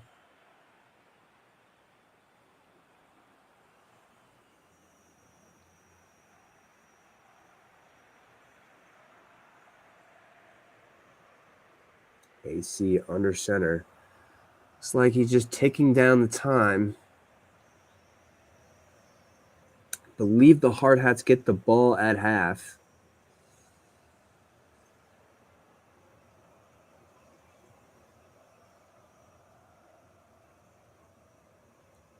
The Beavers look like they're just taking down the time. Interesting strategy here. Guess not really a strategy, just kind of pussy. I don't know. Just kind of pussy. Oh, but a nice run there by Stephen Lincoln. Stephen Lincoln doesn't want to be pussy. He wants, and now they're hurrying it up. See, I just don't know what the strategy was here for the Beavers. And now they're calling a timeout. Unless that was the Hard Hats. It would make sense if it was the Hard Hats, honestly. It's the Beavers. I don't know what was going down in their mind. They just wasted like 50 seconds. Like 50 full seconds doing nothing. And it just feels like you're down 3. You could try to get into field goal range if you're going to be aggressive in this one. I can't see them throwing it at this point. Play action. They do throw it. Look right. Deflected. 4th down. 56 seconds. And the Hard Hats have 2 timeouts. Let's see how the Hard Hats play this. I'd be worried. Devin Johnson's had thrown 2 great bombs in this game. Like right now, if I was a Beavers fan, I'd be fearing a great deep ball with like 40 seconds left. That's the DFL Classic.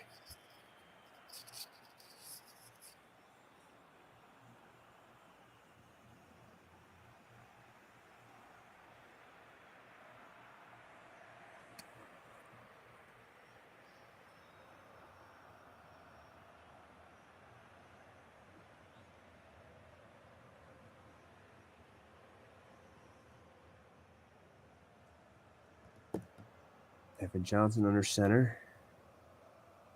Looking left. Ooh, dangerous pass. Probably something the Beavers are trying to avoid on their own end. Throwing a pick. But again, I felt a little pussy, a little not as aggressive as you need to be in the game to take the AFC East, right? You're not going to be able to play the Hard Hats again. So this is a huge pivotal moment. Oh, and it's deflected by a defender, but caught for about 4 yards and a timeout taken.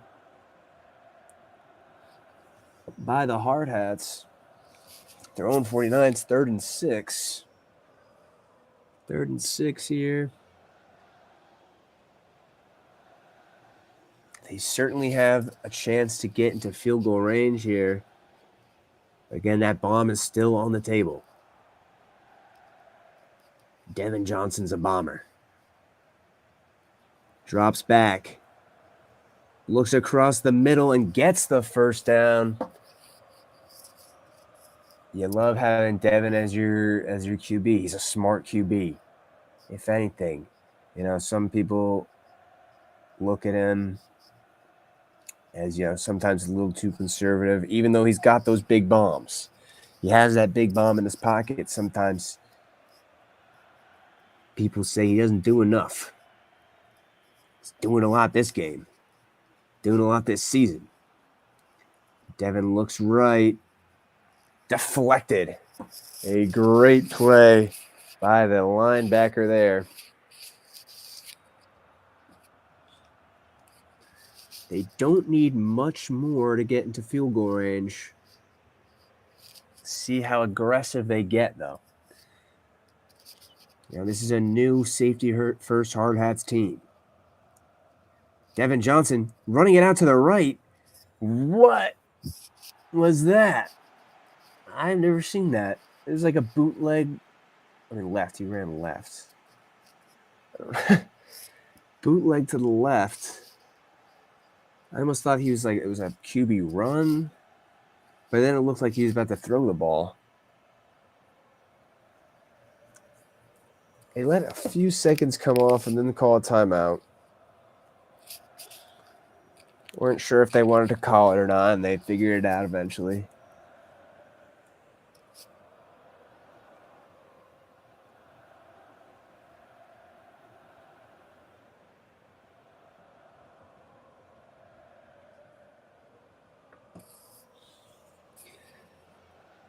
Drops back, drops way back. Devin to the right side, finds a man. Did he make the catch? He did make the catch. Out at the 34, that's going to put them in field goal range. What a catch.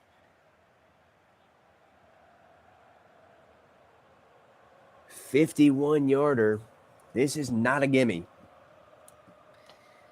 Nearly missed his 47-yarder left. See if Johnstone has it. Nails it. Johnstone's been on one of this one. Great kick. Puts him up by 6.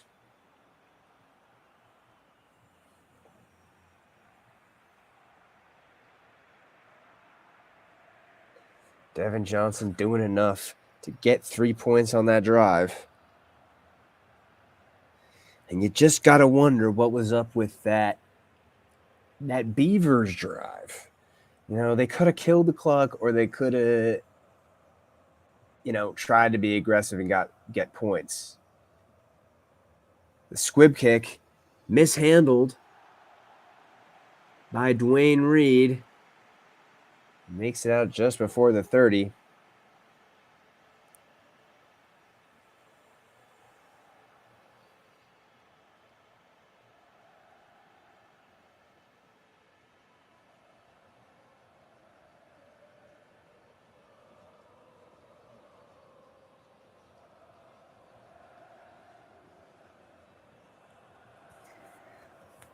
Under center. I can't imagine they get aggressive here. Maybe going for one last bomb. A screen pass, and it's a fumble. Oh, my goodness. AC Byam throws the ball backwards. They're not even trying to be aggressive, and they are fumbling it figuratively and literally. AC Byam with a huge misstep, and Michael Johnstone's going to have a chance to make this a 2-score game.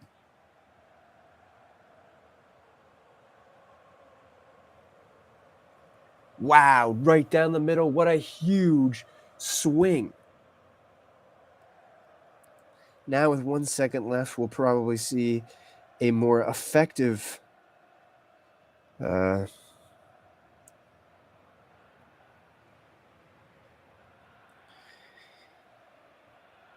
much more effective squib kick that actually does what it's supposed to do.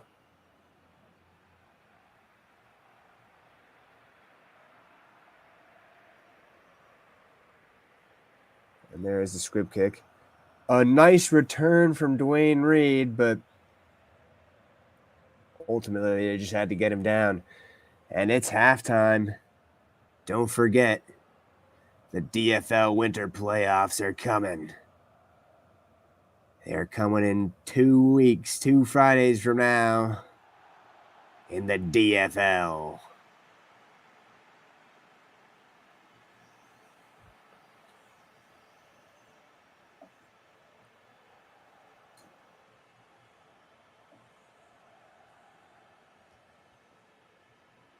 And the kickoff to the Hard Hats.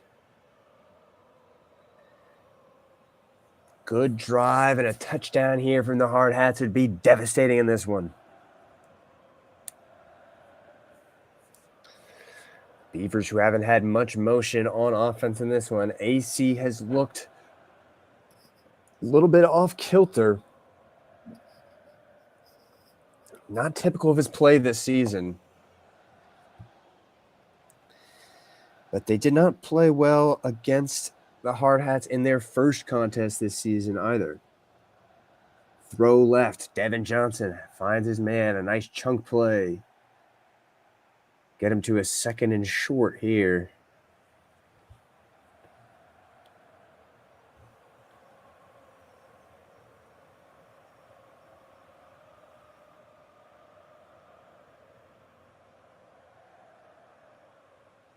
Devin Johnson, 9 for 16, 100 yards and a touchdown. Playing well so far. And a nice handoff up the middle. Nice blocking. Strange. I haven't really gone in and seen what's really shifted with this Hard Hats team. Need to go back and look at their full draft. I don't even know if that would do much. The O-line seems improved, though. Their defense has been playing better. The pitch out. Nice gain there. Not as nice as I thought, but nice little 3-yard gain.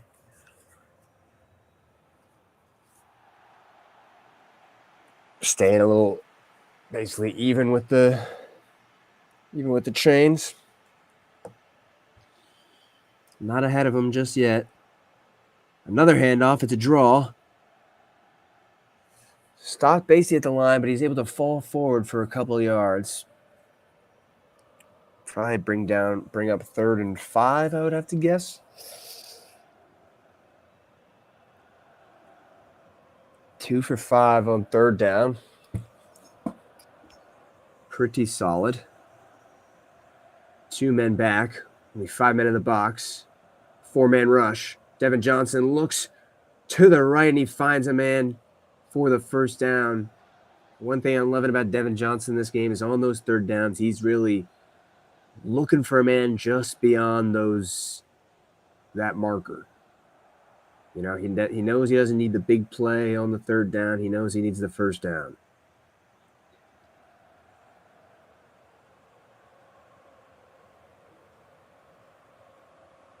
Under center. Lots of men rushing, but it doesn't matter. The hole was open.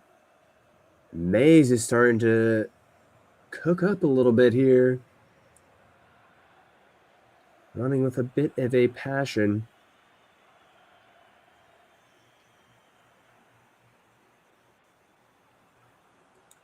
Second and 3. 2nd and short is always a good position to be in. 7 men in the box. 3 linebackers. They send 5.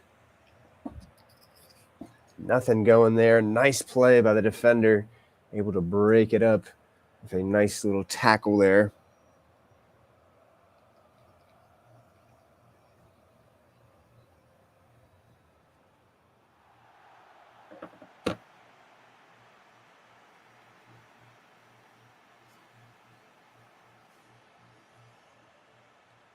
Third and 3.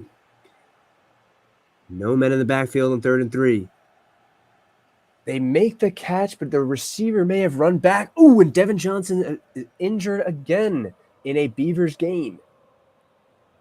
And that'll bring in Jamal Burke.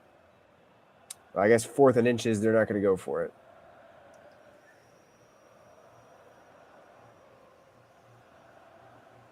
But Jamal Burke may have to come in against the Beavers yet again. Hopefully for this Hard Hats team, it's not a bad injury to Devin Johnson. He's been a huge part of their success this season. And that kick, it's a little too far. Not exactly what he wanted. It's a touchback.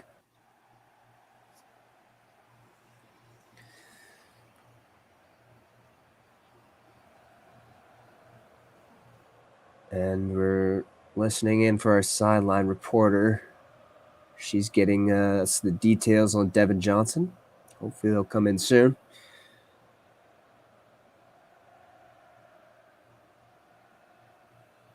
AC by him. Huge hole up the middle. Stephen Lincoln exposes it. Runs for a first down. 4 yards per carry for him so far. You like when your running back is running at that pace.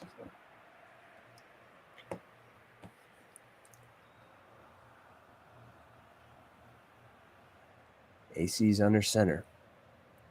7 men in the box for the Hard Hats. Up the middle, and only a short gain there for Stephen Lincoln. Not huge gains by either of these running backs so far.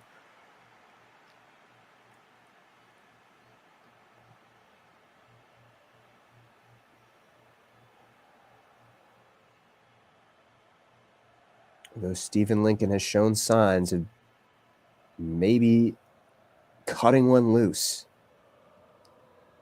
Oh, and the screen pass gets blown up in the backfield. AC hit as he throws, almost threw it behind his man again. Stephen Lincoln able to make the catch, but can't go anywhere with it. 3 for 5 on 3rd down conversions. 3-man rush. No, it's a 5-man rush. It's a crazy blitz. They fooled him. Only 3 men on the line, but 5 men came, and Brent Conway gets his 2nd sack of the game.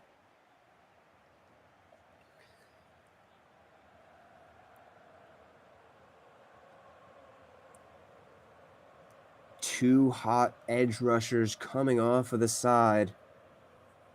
AC could not get away. This Hard Hats defensive front has been playing a great game. Hard Hats going to start this one off at about the 24, 25-yard line. Officially the 25.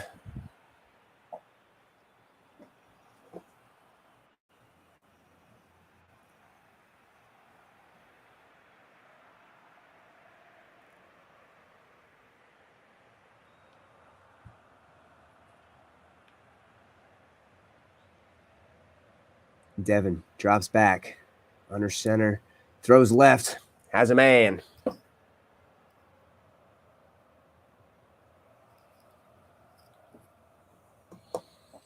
Hard Hats up by 9. Time ticking away in this 3rd quarter.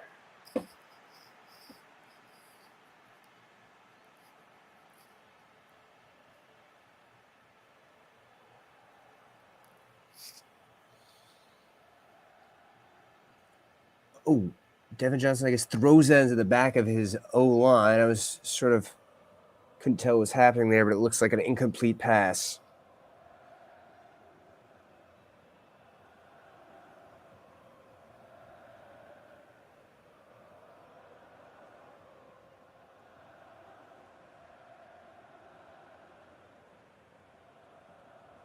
Drops back.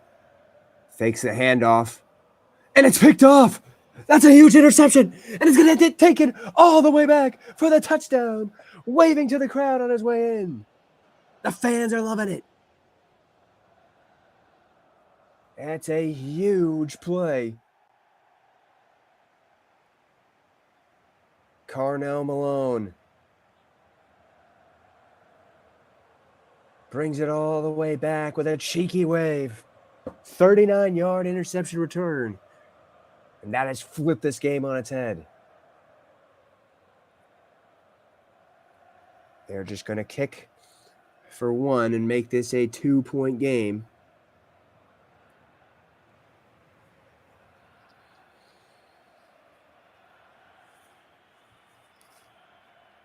A huge play by this Beavers defense. The offense hasn't been able to score, so they help them out with a huge pick-me-up. You know, I look at this, a 2-score game, that's almost less than a 2-point game, that's almost less than a 1-score game. Field goal gives you the lead. But still, they do trail. Now, they're not tied. They don't have that safety blanket under them. But a 2-point lead is always a weird and wacky place to be. It feels dangerous for both teams. Hard Hats fans have to be nervous. Beavers fans, though, have to be nervous as well.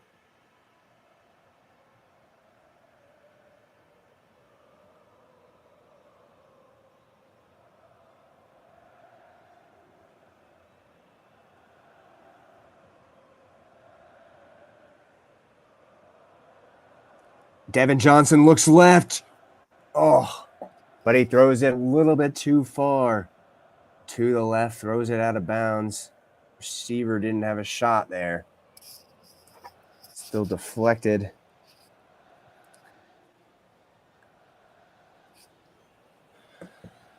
I have no idea what games are going to come up next in the week 16. But after this, we'll have the simulation of week 15. Look through the stats, look through the standings, see who clinched, see who hasn't yet, see who still needs it. But we still need to get through this game. There's a lot of game left. A whole fourth quarter. Just 2 points separating these teams. Evan Johnson, 50% completion percentage. 121 yards. Touchdown, but he also threw a touchdown to the other team. Left side can't make it happen. It's fourth down.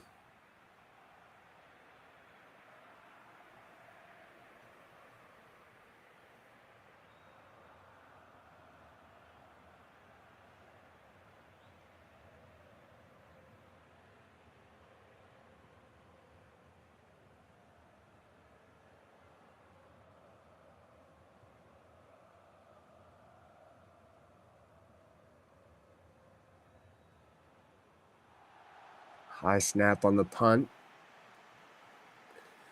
Kicks it out of bounds. No return possible. But some pretty good starting field position for the Beavers, starting from their own 37. 30 seconds left in the third quarter at the 37-yard line. Someone check their 333 Angel numbers. A nice run for Stephen Lincoln, and he keeps it going. Keeps fighting forwards for a big gain. Stephen Lincoln trying to solidify his Offensive Rookie of the Year performance in this one.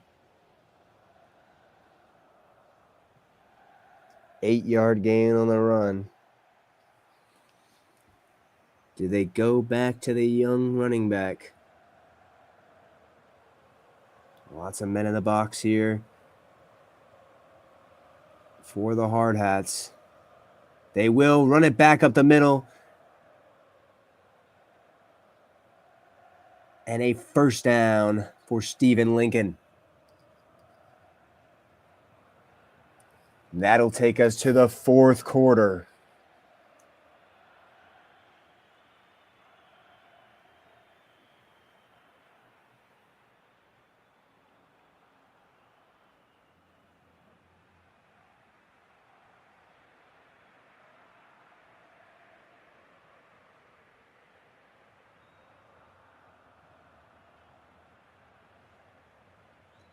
Beavers just outside of field goal range.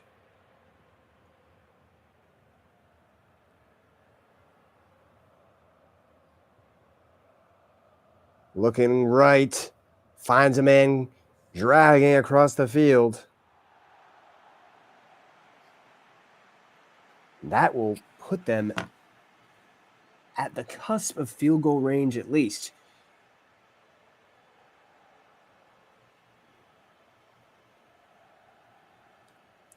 This year's been a great offensive year for the Beavers, but not today. AC dropping back, looking to throw. Gets sacked, and that's going to take them out of field goal range. That's a tough sack to take for AC Byam. The veteran quarterback knows better than to take that one. Not a lot of time on that play, though. It's 3rd and 6. Can they get back into field goal range, or can they get this first down? Going up with it, and he throws it out of bounds. It's 4th. Trying to find his favorite target, Calvin Battle. Just overshot him. And this will be a punt. A tough way to end that drive for the Beavers. You really felt like there was a good shot they could take the lead right there.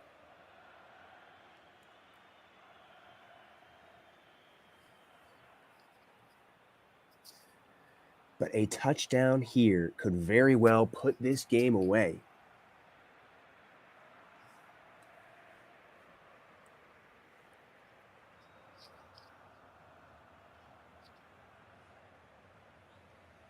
Play action.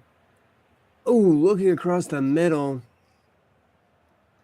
Floated it a little too softly, and the corner was able to make a recovery, covering a different man, but he's able to see that one up, swat it down on the ground.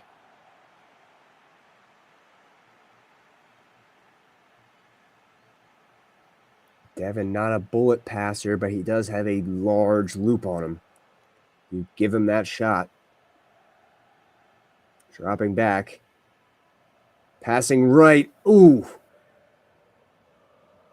The linebacker was lurking. That was a bad throw. He saw that the whole way and just couldn't bring it in. This Beavers defense, though, in the second half has really figured out this Hard Hats offense. Devin Johnson hasn't had the answers. Did not kill a lot of time on this drive either. And a great play by the left end. Gets through his man, brings his man down.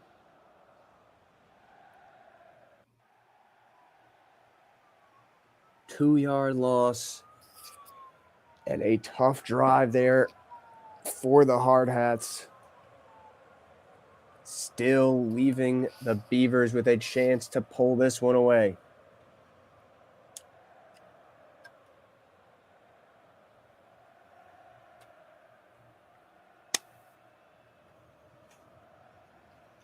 Dropped. Past the 40, though, is Dwayne Reed on that return. Great field position. They only need so many yards for field goal range. They only need a field goal to take the lead. 3 minutes, 40 seconds left in this one. AC stepping up, looking left. Darnell Muhammad with the tackle. A 5-yard gain on that pass. Time is not a huge factor just yet. But with every second that comes off, it's becoming more and more of a factor. Stephen Lincoln up the middle. Nearly broke that one for a huge one, but still is able to get the first down. It's been a great game for Stephen Lincoln. 67 yards on 16 carries.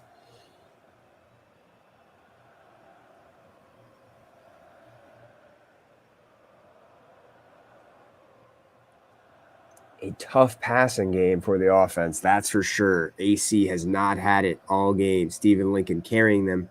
Defense with a pick six. Kept him in this one. A nice pass to Mark Anthony. Don't know if he got the first down. Now it's 2nd and inches. The Beavers are in field goal range right now, though. The feed Stephen Lincoln plan would be great, but they're not going to do it here. There's no one in the backfield. AC has all the time in the world. All the time in the world. And he's sacked. Oh, my goodness. That one is on AC. I don't know if that's a coverage sack. I don't know, but AC has to be smarter than that. You cannot take that sack right there. That might take them out of field goal range. When you have all that time. But look at that receiver there in AC's view. He's not even moving. He's not even trying to get open. Lazy play there for the Beavers receivers. Ryman accidentally. That makes this 3rd down much more important. At least got to get back into reasonable field goal range. AC stepping back, looking across the middle. Finds Calvin Battle. Might have put him back into field goal range at the 38. Don't know how long this would be. Maybe 50-something yard field goal. 55-yard attempt. This is, I think the record in the DFL might be 56. And this is up. And it's good. What a kick. What a huge kick. And the Beavers are up by 1. 2 minutes remaining.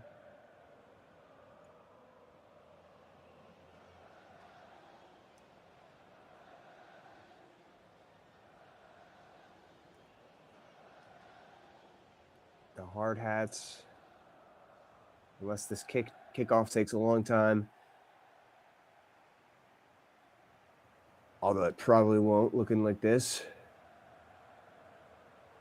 They will have 3 timeouts and the 2-minute warning break.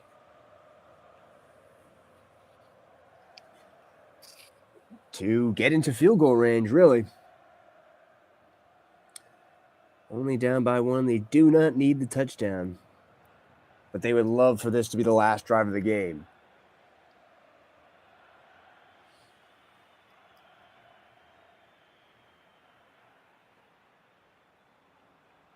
Pitch to the right side.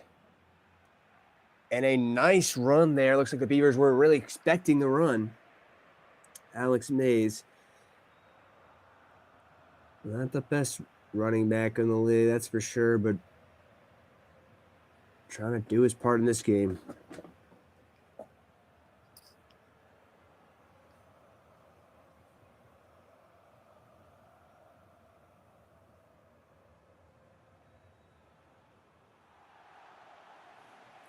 Two minutes remaining. 2nd and inches for this Hard Hats team. Will they continue running it under 2 minutes? They do have all 3 timeouts. They go back to Alex Mays. He was met at the line, but I think he got past it for the first down, and he did. Nice to get that first down. They haven't been getting a lot of first downs in this game. At least not in this half. Devin Johnson fields the high snap. Looks left, across the middle. Gets his man.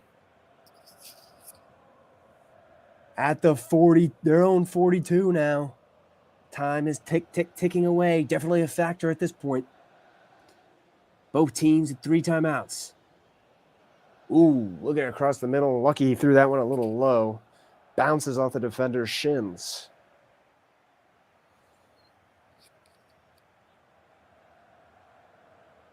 Just a reminder, the winner will lead the AFC East after this game.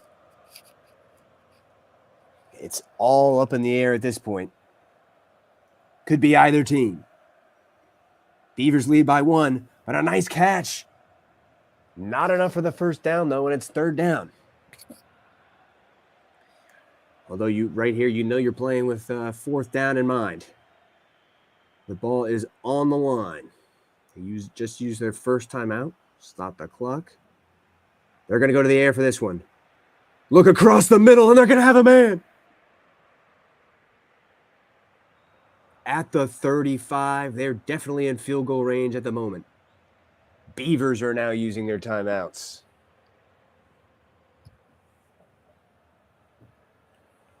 Mike Johnstone has played a great kicking game so far.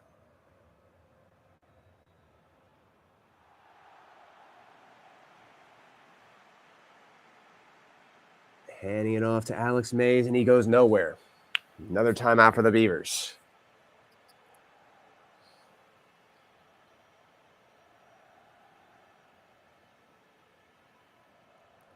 A first down here might seal it for the Hard Hats.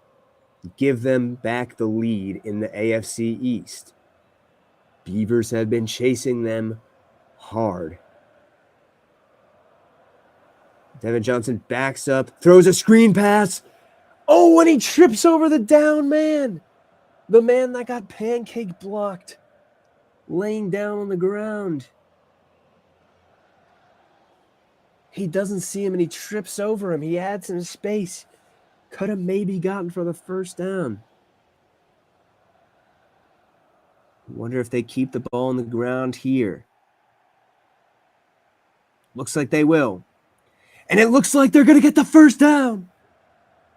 And they're going to go out of bounds, stopping the clock. But that first down is huge. Probably should have gone down inbounds. But the Beavers are out of timeouts. Right now, the way I'm looking at it is the Beavers need a fumble. Lots of men in the box here. They know a run's coming.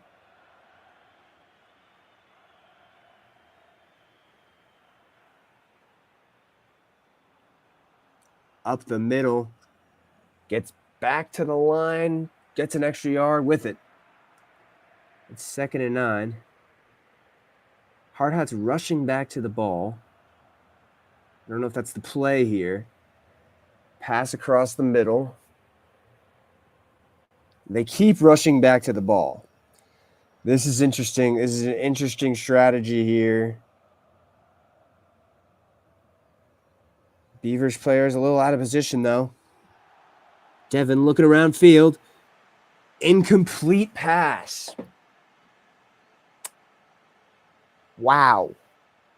And it's going to be 4th and 7. They're going to have to kick a field goal. But they could have won this game. They could have won this game on this drive. They threw that away.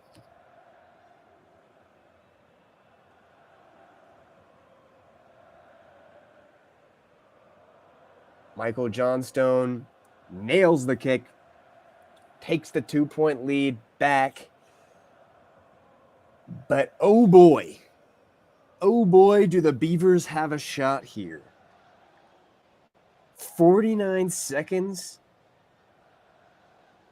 That is an eternity in the DFL.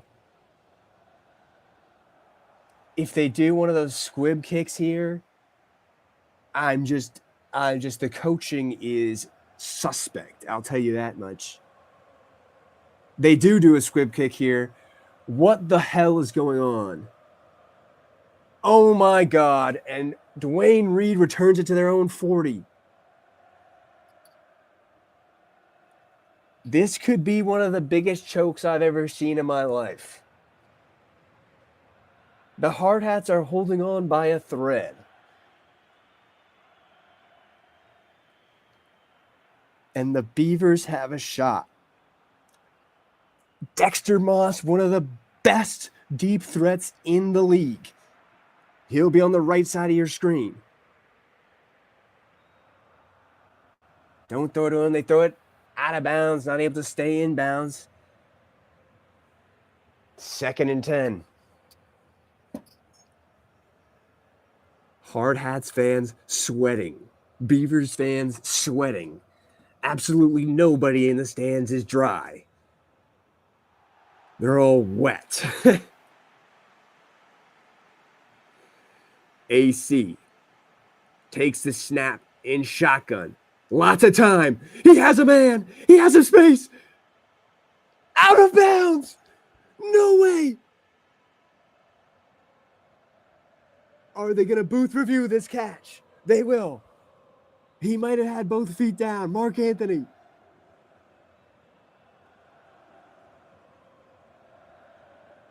That's a catch all day. That is a catch all day. That is a touchdown. Beavers, and the Beavers are going to take the lead.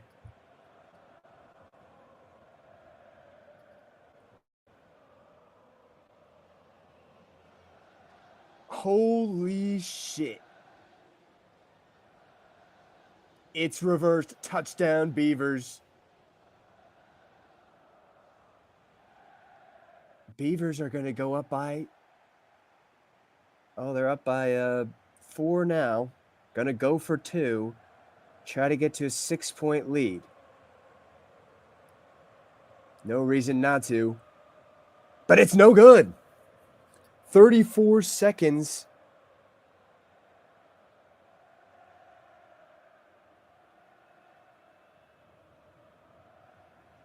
And yeah, I mean, the bomb, the 60-yard bomb from AC Bynum to Mark Anthony.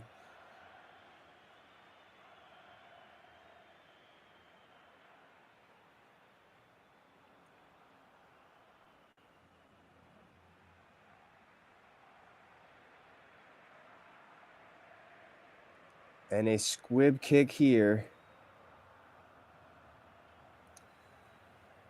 These squib kicks, they just gotta stop doing these squib kicks, bro. They suck. You do a squib kick when there's like 3 seconds left. Not when there's 32 seconds left. Just doesn't make sense at that point.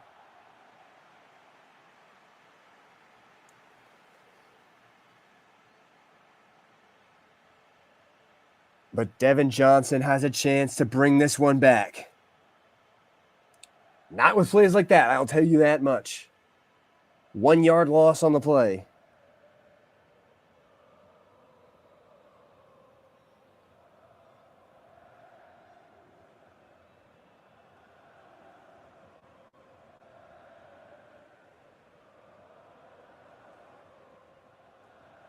Oh, tries to get it over the lineman, and he does, but sends it soaring out of bounds as a result.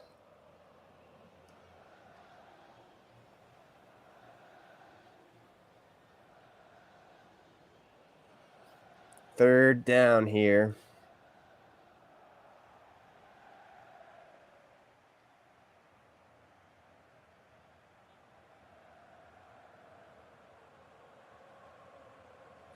And a deep bomb across the middle. Man couldn't get to it. I almost thought that was pass interference. Maybe a no call by the ref. Ref's letting him play.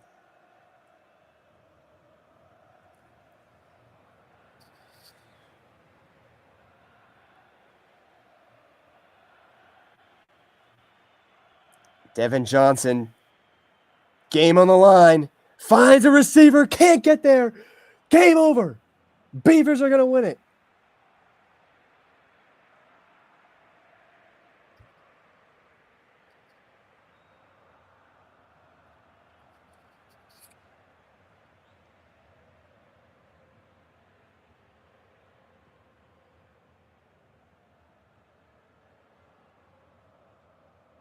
Oh my goodness. I cannot believe what I just saw from the Hard Hats. I cannot believe what I just saw. That's like a Matt Eberflus level coaching choke job. Why are you playing hurry up offense?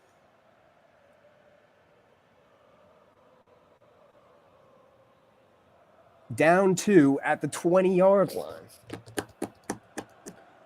If they ran out the clock and kicked a field goal, they would have won the game. And I'm almost positive this game knows how to do that. I'm absolutely baffled, honestly.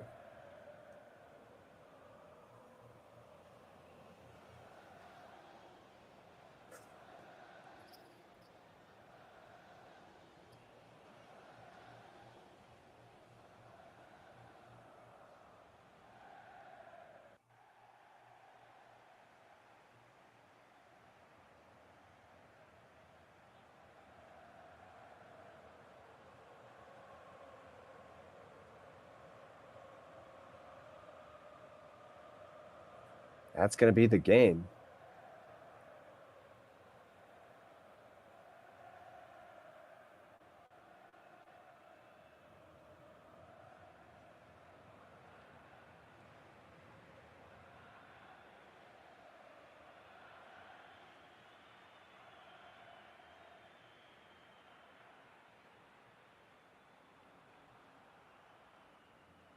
That's the end.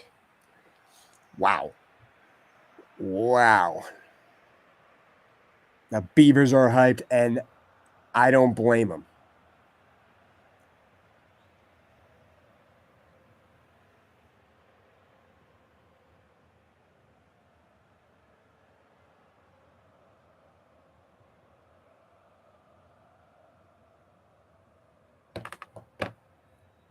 One of the most diabolical chokes in DFL history.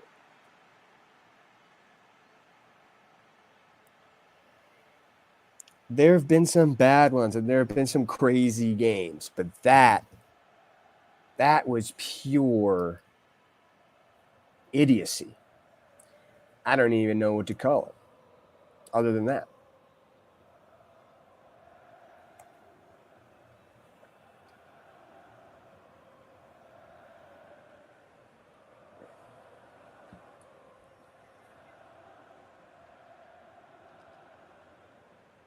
Got to save that game. Then we're going to go simulate week 15.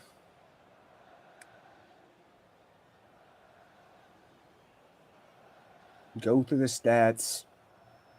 Go through the box scores. Go through the standings. See if anyone clinched.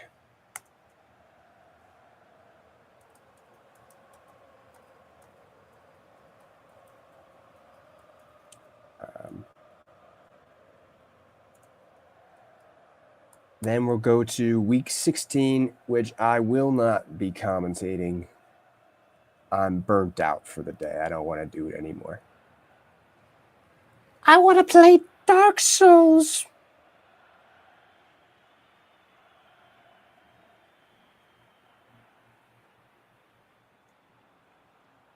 Let's back out of here. Got to save again. Because I know it's going to crash on me. Today's been a crash day. Because of course it has.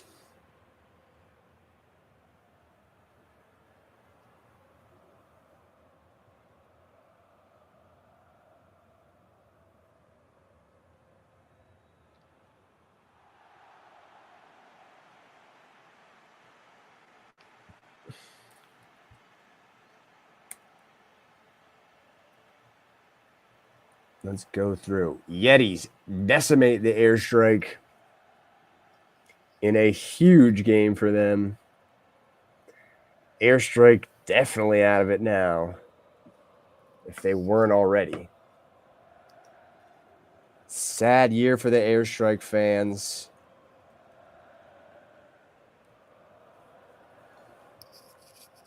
in the Dream Bowl last year, and now nothing. Crazy fuckers beating the Orange Baboons. I'm going to say that's going to clinch at least a playoff spot for those crazy fuckers. They're 10-4. Crafters lost. Yeah, they clinched the division. But this one, Goblins get a nice late season win. Tough season for them. But what are you going to do? They went from AFC Championship to a bad team. Both teams in the AFC Championship, really. Oh, and the Sea City Seamen just beating the Ducks. 2 interceptions for Zach Brown. That might eliminate the Ducks, unfortunately. An improvement, though, and Zach Brown is looking nice. Oh, a huge upset here. Ding Dong Bells beating the Leaping Lizards. Leaping Lizards, of course, missing their starting quarterback. It's a huge issue, but next man up. Got to win those games. And a big win for the Sword, because they keep rolling 12-2.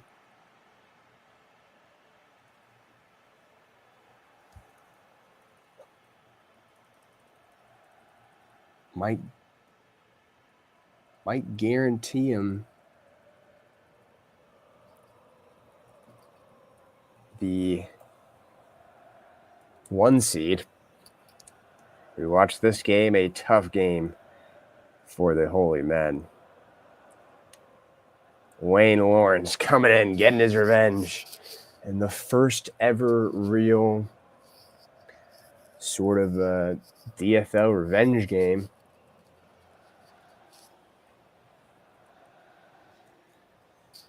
Cardinals take it to the Blue Bees, of course. Blue Bees back to their 2-12 ways. A bit of improvement last season, but back to the bottom, it seems. The Blue Bees and the EAs, especially the safety first hard hats, improving this season. Of course, they didn't improve their coaching, I guess. Swedish Armada. In a game that I don't know if means so much to them. Not really. Meant a lot to the Yamamoto Tigers, though. I'll tell you that much.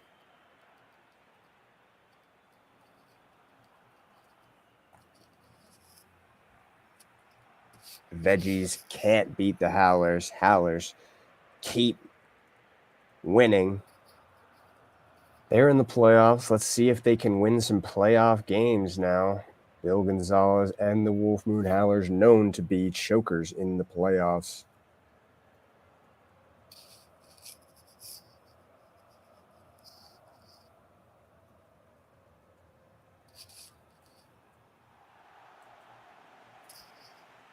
Ooh. Gay Spartans put up a good fight against a very, very solid Poison Scorps team.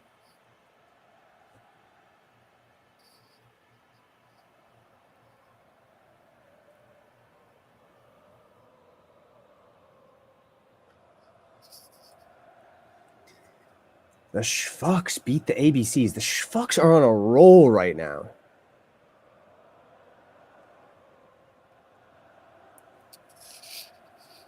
They started off the season like 0-5 or some shit.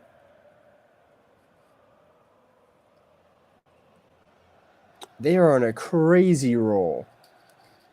Beat the ABCs, and the ABCs might not make the playoffs. Black Death with a huge win. Might put them in first place in the NFC West. Cody Hawk. Nice game.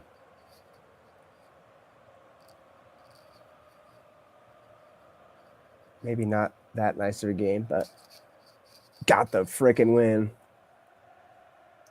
Zappers at Crafters. We saw this one.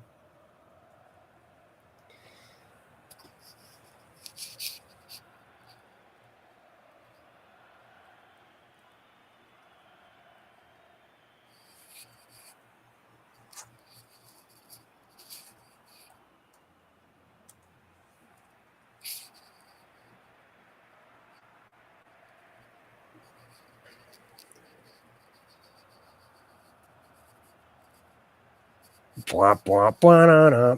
Blah, blah, blah, da. Blah, blah, blah, da, da. This is a stupid game. This game, stupid to me. Honestly, if I was an NFL fan, I'd be like, this is rigged. Oh, and Pumas skidding at the end, losing here to the EAs.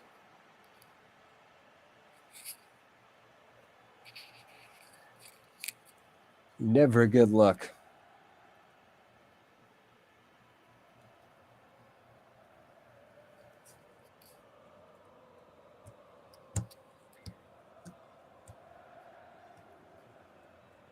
Let's look at the standings. No one else in the NFC has clinched the playoffs. The fuckers have clinched their division.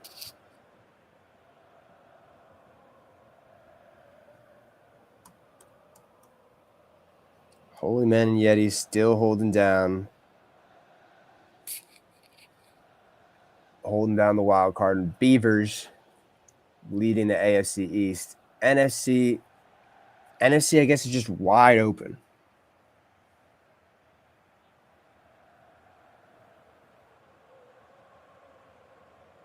Wild can still win the NFC South. Zappers can still win the NFC North.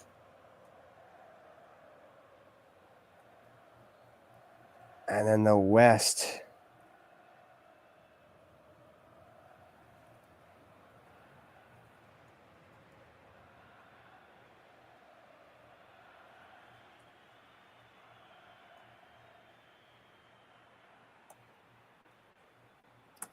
Wild stuff here. Wild stuff.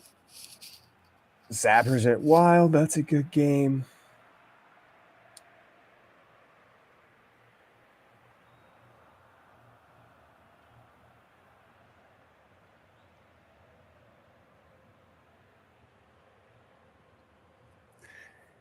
You know, the week that just doesn't have much panache on it. Yeah, there's a lot swinging here. There isn't a lot swinging in these games, I feel like.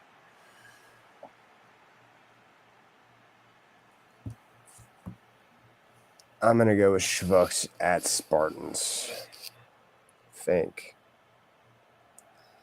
And the AFC West.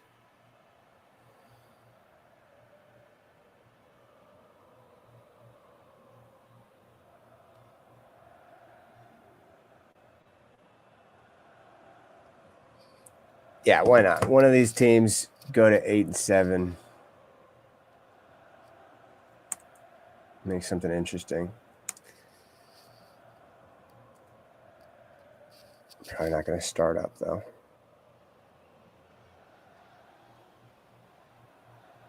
Oh, it looks like we're good. It looks like we're good. No crashing. But I'm at least going to take a break from commentating this game.